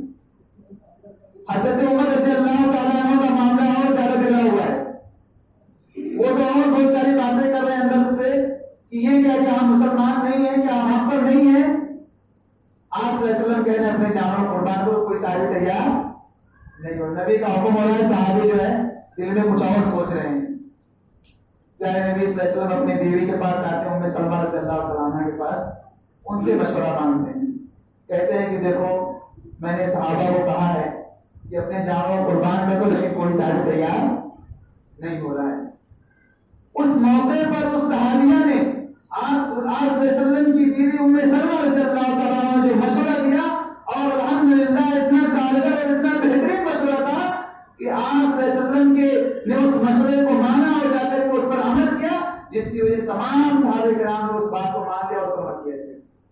برادر اسلام اس سے بات معلوم پڑتی ہے کہ عورتوں کا مشورہ جو ہے کبھی کبھار ماننا بھی چاہیے. مشورہ لے دیجیے لیکن اسی مشورے کو مانیے جو ماننے کے لائق ہو. کوئی ضروری نہیں کہ ہر مشورہ مانے, لیکن مشورہ لینا کوئی بری بات نہیں. قرآن میں حکم ہے وشاورہم فی الامر, اپنے معاملات کو مشورے سے حل کیا کرو, اپنے معاملات کے لیے مشورہ کیا کرو. تو چاہے بچوں سے مشورہ کرنا ہو, چاہے بیوی سے مشورہ کرنا ہو. آپ دیکھیے شعیب علیہ السلام اپنی بیٹی کے مشورے سے اپنی بیٹی کا رشتہ کس سے کر رہے ہیں؟ حضرت موسیٰ علیہ السلام سے. کس سے کہہ رہے ہیں؟ موسیٰ علیہ السلام سے. شعیب علیہ السلام نے اپنی بیٹیوں کو بھیجا تھا کہ جا کے اس آدمی کو بلا کے لے کے آؤ. موسیٰ علیہ السلام گئے. اس بیٹی نے مشورہ دیا کہ اے ابو جان اس آدمی کو نوکری پہ رکھ لیجیے اور اس کا کسی ایک کا رشتہ کر دیجیے کیونکہ یہ انسان بڑا ہی نیک پرہیزگار اور بہت ہی طاقتور انسان ہے, امانتدار انسان ہے. تو شعیب علیہ السلام نے اپنی بیٹی کا مشورہ قبول کیا. اس سے معلوم پڑتا ہے کہ انبیاء کی سنت رہی ہے اور یہ طریقہ رہا ہے کہ مشورہ کرنا چاہے چھوٹوں سے چاہے بڑوں سے, چاہے بیویوں سے چاہے بچوں سے. لیکن بہت سارے باپ ایسے ہوتے ہیں, بہت سارے بچے اپنے باپوں کے اسی لیے خلاف ہو جاتے ہیں کہ باپ ہمارے تو بات کو سنتے نہیں. کوئی بھی کام, اب بچہ بڑا ہو رہا ہے, وہ سوچتا ہے کہ میری بھی کچھ سنی جائے, لیکن ابو جان ہے کہ اپنی منمانی کر رہے ہیں, باپ کو سنتے نہیں. وہ ابو سوچتے ہیں کہ میں زیادہ تجربے کار ہوں, میں زیادہ عقل مند ہوں, بچے کو سننا ہی نہیں چاہتے ہیں. چل چپ رہا, اس طرح کی باتیں کر کے اس کو چپ کرا دیتے ہیں اور اس کا مشورہ مانتے نہیں ہیں. برادر اسلام مناسب نہیں ہے. اگر آپ چاہتے ہیں کہ آپ کا گھر خوشگوار ہو اور امن و شانتی کا رہنما بنے تو اپنے بچوں کے ساتھ گل مل کے رہیے, بیویوں کے ساتھ گل مل کے رہیے اور اس سے مشورے بھی کرتے رہیے. اسی طریقے سے گھروں میں جب جائیے تو گھروں میں اپنی بیویوں کو, گھر والوں کو سلام کیجیے. ہم فون کرتے ہیں گھر پر, بیوی کو بس شروع ہو جاتے ہیں, کون کرے گا سلام کریں گے تو ہم چھوٹے ہو جائیں گے, بیوی بڑی ہو جائے گی, سلام نہیں کرتے ہیں. بہت سارے لوگوں کا معاملہ یہ ہے. آپ کی ذمہ داری ہے کہ آپ گھر میں داخل ہوئے یا فون پہ بات کیجیے, آپ بہتر انداز میں سلام کیجیے, السلام علیکم ورحمۃ اللہ وبرکاتہ, اور ان کی خیر و عافیت معلوم کیجیے, پیار محبت سے باتیں کیجیے. لیکن آپ دیکھیے کتنے لوگ ہیں جو یہ کام کرتے ہیں, گھر میں داخل ہوں گے کچھ سلام نہیں, منہ بنا کے داخل ہو گئے چادر آ کے, یہ بھی مناسب نہیں ہے. اور زیادہ اسلام شریعت میں یہ حکم ہے کہ آدمی اگر دور سے آ رہا ہے تو اسے چاہیے کہ اپنی بیوی کو اطلاع دے, اپنی بیوی کو خبر کر دے. پیارے نبی صلی اللہ علیہ وسلم کا معمول تھا, جب آپ آتے تھے تو آ کر کے ڈائریکٹ گھر میں نہیں پہنچایا کرتے تھے اگر دور سے آدمی آ رہا ہے تو, بلکہ آپ آتے تھے مسجد میں رکتے تھے, وہاں پر اس کے بعد خبر پہنچواتے تھے.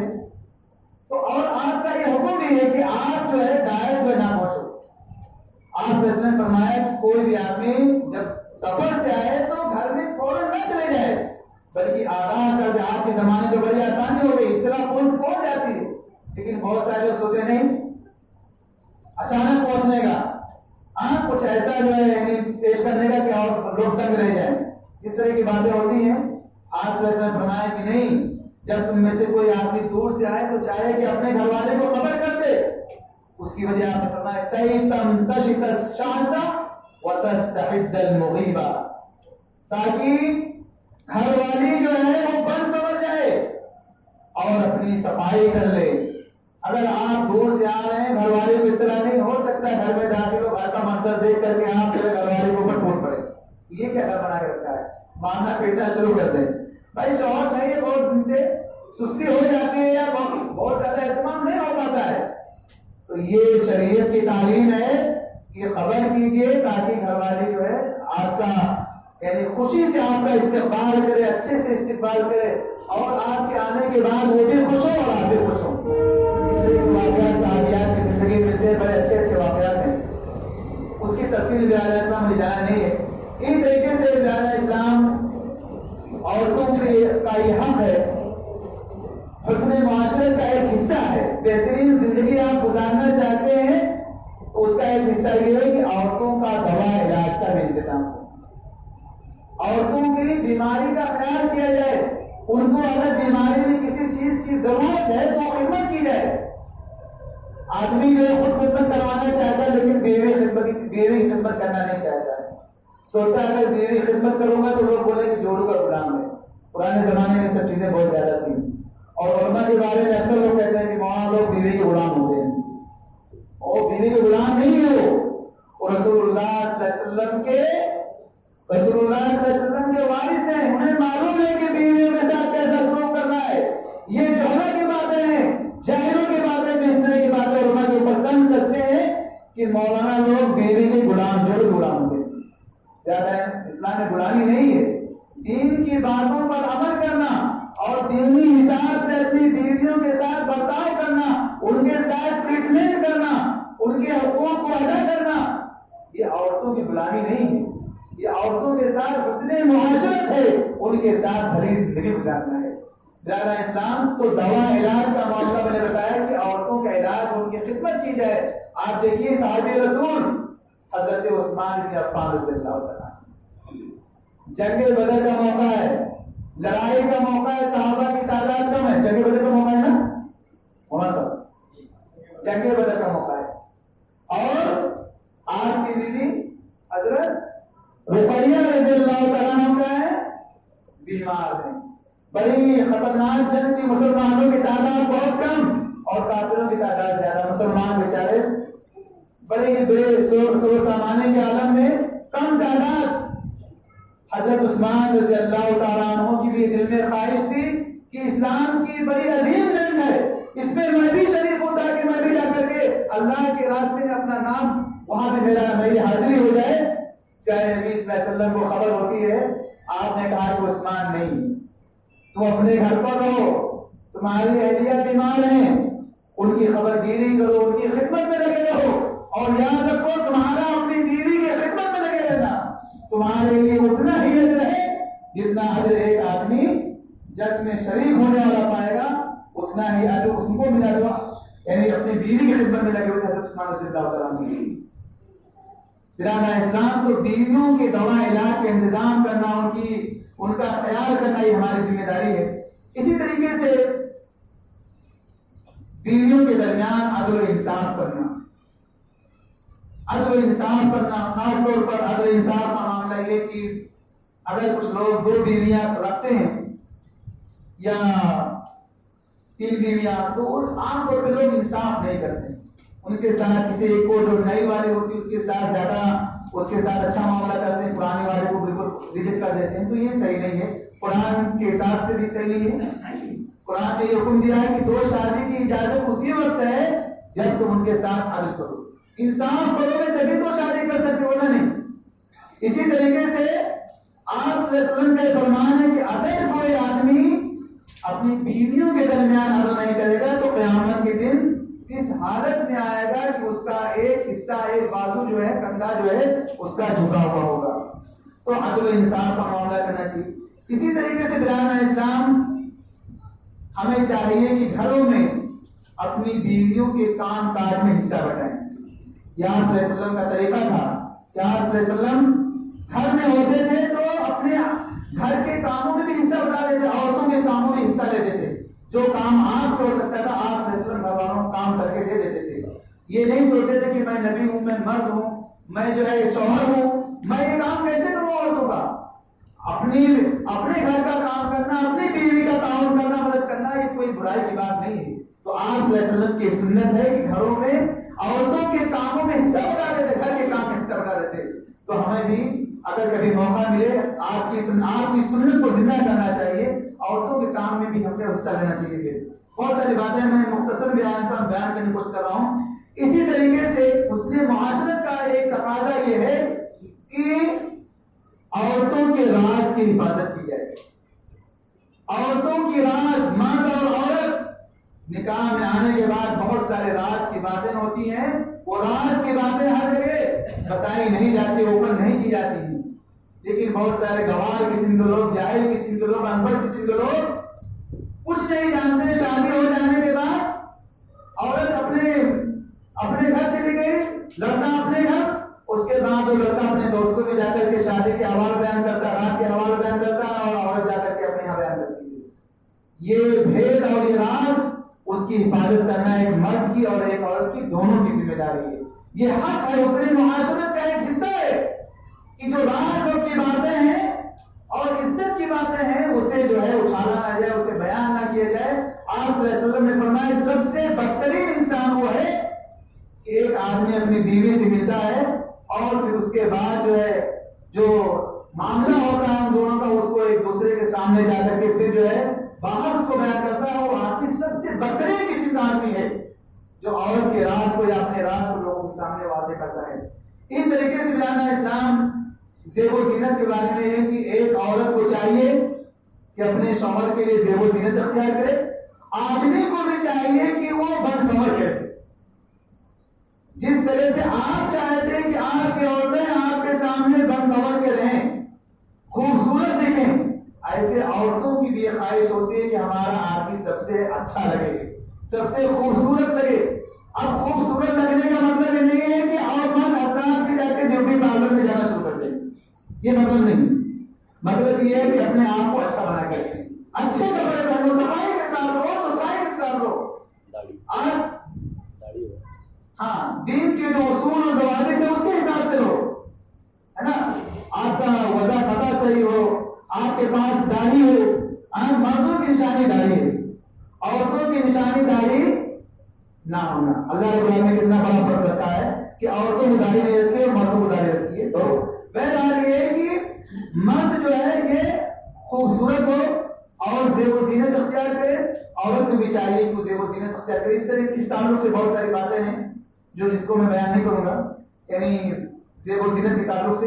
اس طریقے سے جنسی حقوق کے بارے میں بات آ گئی کہ جس طرح سے ہم چاہتے ہیں کہ ہمارا حق یعنی عورتوں کا حق ہے کہ ان کو مالی مدد کی جائے، ان کے کھانے پینے کا انتظام کیا جائے، ان کی جنسی جو ضرورت ہے اس کا بھی خیال کیا جائے، ورنہ ایک عورت کو یہ خاص ہے کہ اگر آپ اس کی جنسی ضرورت کو نہیں پورا کریں گے تو وہ آپ سے علیحدہ ہو سکتی ہے۔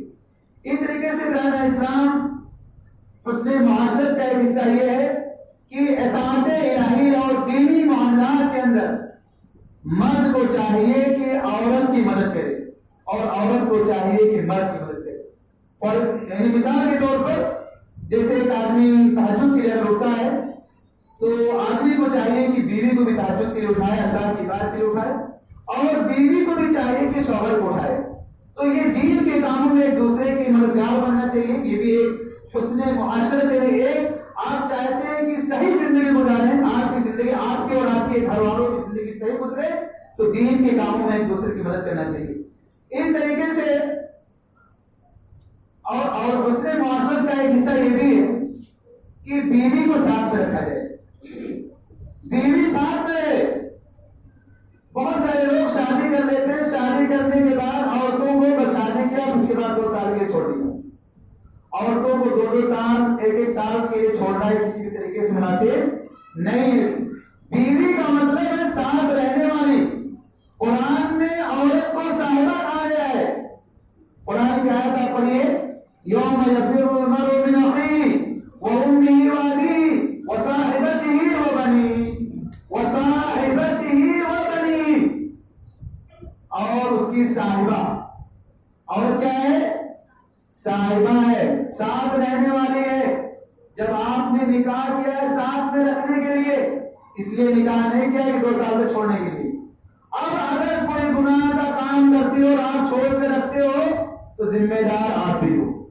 آپ دیکھیے بہت سارے علاقے ایسے ہیں جہاں پر مرد حضرات جو ہے باہر رہتے ہیں، فارن میں رہتے ہیں، بہت سارے یو پی کے لوگ ہیں، ممبئی وغیرہ میں رہتے ہیں، عورتوں کو چھوڑے رہتے ہیں۔ اب اگر عورت غلط کام کرے تو اس میں آپ بھی گنہگار ہو رہے ہو، کیونکہ آپ اس کا حق ادا نہیں کر رہے ہو۔ تو عورت حسن معاشرت کا ایک تقاضا یہ بھی ہے کہ عورتوں کو ساتھ میں رکھا جائے۔ موسیٰ علیہ السلام نے جب شادی کی تھی تو شادی کرنے کے بعد سسرال میں چھوڑ نہیں دیا تھا بیوی کو، جب وہاں سے نکلے تھے تو بیوی کو ساتھ میں لے کر کے نکلے تھے۔ برادر اسلام بہت سارے لوگ شادی کر لیتے ہیں، اس کے بعد شادی کرنے کے بعد بیوی کو سسرال میں چھوڑ دیا، اب وہ ذمہ داری سسرال والوں کی اپنی سوال ہو، یہ مناسب نہیں، وہ آپ کی ذمہ داری ہے۔ آپ دیکھیں گے بہت ساری قومیں ایسی ہیں ہندوؤں میں جو کہیں بھی رہیں گے، کوئی بھی کاروبار کریں گے، لیکن وہ اپنے عورتوں کو اپنے ساتھ ہی رکھتے ہیں۔ تو یہ تو نشانی اور یہ پہچان مسلمانوں کی ہونی چاہیے تھی جو غیروں کے اندر آ گئی ہے۔ ایک طریقے سے برادر اسلام آئیے تھوڑا سا جو ہے کچھ منٹوں کے اندر جو ہے آپ صلی اللہ علیہ وسلم عورتوں کے ساتھ کیسے رہتے تھے، آپ صلی اللہ علیہ وسلم کا حسن معاشرت کیسا تھا، اس کو بھی تھوڑا جانتے ہیں، اور اسی پر میں اپنی بات ختم کروں گا۔ اس میں یہ ہے کہ پیارے نبی صلی اللہ علیہ وسلم یہ ایک مثالی شوہر تھے، سب سے بہترین مثالی شوہر اگر کوئی ہے تھا دنیا میں تو نبی صلی اللہ علیہ وسلم، ہر چیز مثال ہے ہمارے لیے، اسی لیے نبی صلی اللہ علیہ وسلم کو آئیڈیل کہا گیا ہے۔ لقد كان لكم في رسول الله اسوة حسنہ. نبی صلی اللہ علیہ وسلم کی زندگی ہر زندگی کے ہر فیلڈ میں ہر معاملات کے اندر آپ صلی اللہ علیہ وسلم کی زندگی مثالی ہو رہی ہے. تو ایک شوہر اور بیوی کے لیے نبی صلی اللہ علیہ وسلم کی زندگی مثالی کیسے ہے اور آپ صلی اللہ علیہ وسلم مثالی کیسے ہیں, مثالی شوہر کیسے ہیں. آپ دیکھیں کہ پیارے نبی صلی اللہ علیہ وسلم کس طرح اپنی عورتوں کے ساتھ رہتے تھے. آتا ہے نبی صلی اللہ علیہ وسلم کے بارے میں کہ آپ صلی اللہ علیہ وسلم جس برتن میں آپ کی بیوی پانی پیتی تھی آپ صلی اللہ علیہ وسلم بھی اسی برتن سے پانی پیتے تھے, بلکہ جس جگہ سے وہ پانی پیتی تھی آپ صلی اللہ علیہ وسلم بھی اسی جگہ سے منہ لگا کے پانی پیتے تھے. اب اگر آج کے زمانے میں اگر کوئی ایسا کرنے لگے تو لوگ اس کو مایوس سمجھتے ہیں. اسی طریقے سے برادر اسلام آپ صلی اللہ علیہ وسلم اپنی بیویوں کو اچھے نام سے پکارتے تھے. ہم لوگ کون سے نام سے پکارتے ہیں؟ اب بیوی کا ایک اچھا نام ہوتا ہے لیکن ہم 50 نام رکھ دیتے ہیں اس کے لیے, الٹا سیدھا نام. جب غصے میں آتے ہیں تو کیا کہنے بلانے لگتے ہیں. آپ صلی اللہ علیہ وسلم اپنی بیویوں کو اچھے نام سے پکارتے تھے اور کبھی کبھار آپ سے محبت اور پیار میں کچھ اچھے نام بھی تجویز کرتے تھے, لقب بھی تجویز کرتے تھے. جیسے حضرت عائشہ رضی اللہ تعالیٰ عنہ کو آپ صلی اللہ علیہ وسلم یا عائش کہتے تھے اور حمیرہ کے نام سے پکارتے تھے پیار اور محبت میں. حمیرہ کا مطلب جو سرخی مائل ہو. آپ بھی اپنے عورتوں کو جو ہے اس طرح سے کہہ سکتے ہیں. اب ایسا نہیں ہے کہ بوڑھے ہو گئے ہیں تو بڑھاپے میں کیا عورت سے محبت کی جائے. بہت سارے لوگ سوچتے ہیں کہ بڑھاپا ہو گیا اب کیا بچے بڑے ہو گئے ہیں. ایسا کوئی بات نہیں. بڑھاپے میں بھی پیار محبت کے ساتھ رہنا چاہیے اور عورتوں کی دلجوئی کرنا چاہیے, ان کے ساتھ پیار محبت کا معاملہ کرنا چاہیے. نبی صلی اللہ علیہ وسلم نے بڑھاپے میں اپنے عورت کے ساتھ دوڑ لگائی ہے, مقابلہ کیا ہے. آپ صلی اللہ علیہ وسلم نے ایک مرتبہ حضرت عائشہ کے ساتھ دوڑ لگایا. دیکھیے نبی صلی اللہ علیہ وسلم کی زندگی, اس نے معاشرت دیکھی. آپ نے دوڑ کا مقابلہ کیا حضرت عائشہ کے ساتھ تو نبی صلی اللہ علیہ وسلم ہار گئے, عائشہ جیت گئی. پھر کیا ہوا, کچھ سالوں کے بعد پھر موقع ملا. آپ صلی اللہ علیہ وسلم نے کہا چلو پھر سے ایک مرتبہ دوڑ لیتے ہیں. حضرت عائشہ دوڑی اور آپ صلی اللہ علیہ وسلم دوڑے. عائشہ رضی اللہ تعالیٰ عنہ کہتے ہیں کہ چونکہ بدن بہت بھاری ہو گیا تھا اس لیے وہ دوڑ میں پیچھے رہ گیا اور نبی صلی اللہ علیہ وسلم جیت گئے. تو آپ نے فرمایا کہ یہ اس کا بدلہ ہے. تو اس طرح سے آپ صلی اللہ علیہ وسلم کی زندگی جو ہے پیار و محبت کی زندگی تھی, حسن معاشرت, یعنی ایک بہترین شوہر کی زندگی سے ہونی چاہیے کہ اپنی عورتوں کو خوش رکھے, ان کے ساتھ پیار و محبت کا معاملہ کرے, ان کو کبھی بھی ناراض کرنے کی کوشش نہ کرے, مار پیٹ کی کوشش نہ کرے. اس طریقے سے حضرت عائشہ کے بارے میں آتا ہے کہ نبی صلی اللہ علیہ وسلم کہتے ہیں کہ عائشہ مجھے پتہ چل جاتا ہے کہ تم مجھ سے کب بہت زیادہ خوش ہوتی ہو کب مجھ سے ناراض رہتی ہو. مجھ سے کب خوش ہوتی ہو کب ناراض ہوتی ہو مجھے اس کا اندازہ ہو جاتا ہے. حضرت عائشہ نے کہا کہ اللہ کے رسول وہ کیسے؟ آپ نے فرمایا کہ جب تم مجھ سے بہت خوش ہوتی ہو تو کہتے ہو کہ محمد صلی اللہ علیہ وسلم کے رب کی قسم, اور جب ناراض ہو جاتی ہو تو کہتے ہو کہ ابراہیم علیہ السلام کے رب کی قسم. تو مجھے اندازہ ہو جاتا ہے کہ تم لگتا ہے کچھ ناراض ہو. حضرت عائشہ کہتے ہیں کہ اللہ کے رسول ایسی بات نہیں ہے, آپ کی محبت میرے دل میں ہے, میں آپ سے کبھی بھی ناراض ہوتی نہیں ہوں. تو یہ ہے بہرحال کہ آپ صلی اللہ علیہ وسلم اس طرح سے حسن معاشرت اور اچھا سلوک کرتے تھے. اسی طریقے سے آپ صلی اللہ علیہ وسلم اپنی بیویوں کو سیر و تفریح کا جو معاملہ ہے کہ بیویوں کو بھی کبھار سیر و تفریح بھی کرانا چاہیے, گھمانا چاہیے. گھروں میں قید کر کے رکھنا اچھی بات نہیں, اچھی جگہوں پر گھمانا بری بات نہیں ہے.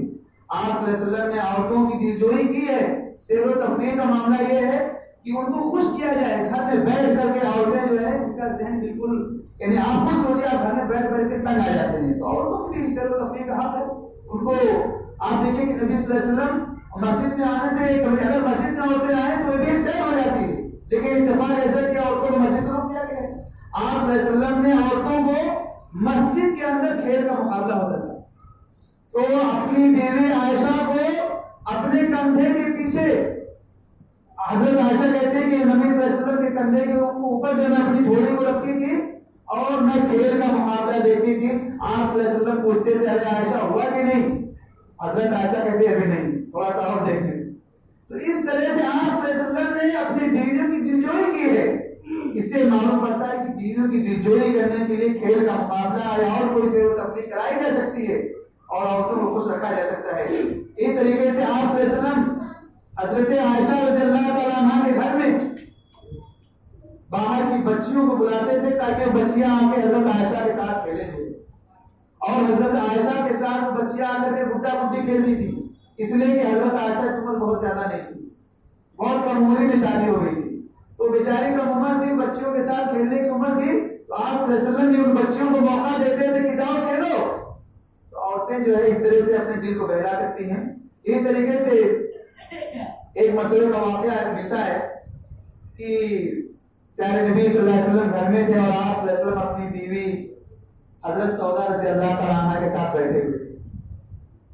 اب جو ہے حضرت عائشہ رضی اللہ تعالیٰ عنہ نے کچھ کھانا لایا اور حضرت سودا سے کہا لو تم بھی تھوڑا سا کھا لو. انہوں نے کہا نہیں میرا دل نہیں چاہتا. تو انہوں نے کیا کیا، کہا کھانا ہی پڑے گا، نہیں کھاؤ گے تو پھر اس کا انجام اچھا نہیں ہوگا. حضرت سودا نے بہت منع کیا، بہت منع کیا. پھر اس کے بعد انہوں نے کیا کیا، مذاقاً وہ جو سالن تھا سالن کو لیا اور ہاتھ میں لگا کر کے سودا کے منہ پہ لگا دیا. اب نبی صلی اللہ علیہ وسلم وہ تماشا دیکھ رہے ہیں بیویوں کا کیا ہو رہا ہے دونوں کے درمیان. آپ صلی اللہ علیہ وسلم اپنے آپ کو تھوڑا معصوم کر لیے اور سودا کو بھی موقع دے دیا. سودا نے بھی کیا کیا، حضرت عائشہ کے چہرے کو سالن لگا دیا. تو اس طرح سے جو ہے آپ صلی اللہ علیہ وسلم کے گھروں میں کہہ لیجیے کہ ایک تفریح ہوتی تھی اور عورتیں اس طرح سے زندگی گزارتی تھی. برادر اسلام بہت ساری باتیں ہیں، یہ عورتیں ایک امانت ہیں. عورتوں کے ساتھ حسن سلوک کرنا ہماری ذمہ داری ہے. اگر آپ نے ان کا حق ادا نہیں کیا، ان کے ساتھ حسن سلوک نہیں کیا تو کل قیامت کے دن آپ سے پوچھا جائے گا. پیارے نبی صلی اللہ علیہ وسلم آخری وقت میں یہ وصیت کر رہے تھے، الصلاۃ وما ملکت ایمانکم، لوگوں نماز کا خیال رکھنا اور اپنے ماتحتوں کا خیال رکھنا. ماتحتوں سے مراد یہ ہے اپنی بیویوں کا، اپنے بچوں کا، اپنے غلاموں کا خیال رکھنا، ان کا خیال رکھنا. اور حدیث میں آتا ہے پیارے نبی صلی اللہ علیہ وسلم فرماتے ہیں کہ قیامت کے دن اللہ تعالیٰ پوچھے گا کہ کیا میں نے تم کو جو ہے یہ نعمت نہیں دی تھی، کیا میں نے تجھ کو جو ہے گھوڑے نہیں دیے تھے، سواری نہیں دی تھی، بیوی نہیں دی تھی، بچے نہیں دیے تھے. ان تمام نعمتوں کے بارے میں اللہ تعالیٰ انسان سے پوچھے گا. انسان کہے گا رب العالمین دیا تھا. اللہ رب العالمین پوچھے گا تم نے ان کے بارے میں کیا کیا، کیا تم نے مجھے بھلا نہیں دیا. وہ انسان اقرار کرے گا ہاں رب العالمین میں نے تجھ کو بھلا دیا، تو نے جو حق ان کے اوپر عائد کیا تھا اس کو بلایا. رب العالمین کہے گا تو نے میرے حق کو بلایا، میرے بندوں کے حق کو بلایا ہے، تو آج کے دن میں تجھے بھی بلا دوں گا. تو قیامت کے دن رب العالمین اگر ہمارے ساتھ یہ معاملہ کرے کہ اگر ہم نے اپنے گھر والوں کے ساتھ، اپنے ماتحتوں کے ساتھ اگر اچھا معاملہ نہیں کیا تو برادر اسلام یاد رکھیے کل قیامت کے دن باز خوش ہوگی، ہمیں اس کا جواب دینا پڑے گا. رب العالمین سے دعا ہے کہ رب العالمین ہمیں کہنے سننے سے زیادہ ہمیں اس پر عمل کرنے کی توفیق عطا فرمائے. رب العالمین ہمیں ہر ایک کے حق کو اچھی طریقے سے ادا کرنے کی توفیق عطا فرمائے. سب سے پہلے رب العالمین کا حق ادا کرنے کی توفیق عطا فرمائے. اسی طریقے سے ہمارے اوپر جو ہمارے بیویوں کے حق ہیں، ہمارے بچوں کے حق ہیں، ہمارے رشتہ داروں کے حق ہیں، ہمارے ملازموں کے حق ہیں، ہمارے دینی جو بھائی ہیں ان کے جو حق ہیں، ہمارے جو غیر مسلم بھائی ہیں ان کے بھی بہت سارے حقوق ہیں، بہت سارے حقوق، جانوروں کے حقوق ہیں. ان تمام حقوق پر رب العالمین اچھی طریقے سے ادا کرنے کی توفیق عطا فرمائے. آمین. تقبل یا رب العالمین. اقول قولی ھذا واستغفر الله لي ولكم ولسائر المسلمين من كل ذنب فاستغفروه واغفروه. والسلام عليكم ورحمة الله وبركاته.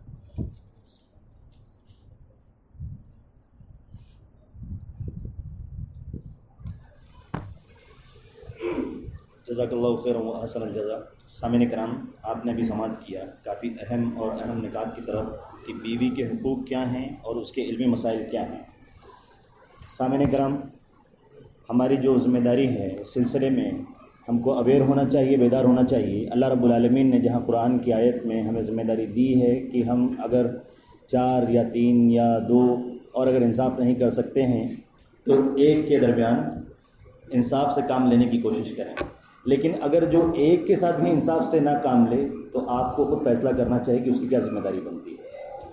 مسلم سماج کی بات آئی تھی تو ابھی کچھ دنوں پہلے کا ایک اپنے مسلم بھائی کا حقیقی واقعہ ہے اور سن کر بڑا افسوس ہوتا ہے کہ ہمارے مسلم ماحول میں کس طرح کے حالات بدلتے جا رہے ہیں، اور خاص طور پر جب اس کا تعلق اہل السنہ والجماعہ اہل الحدیث سے ہو.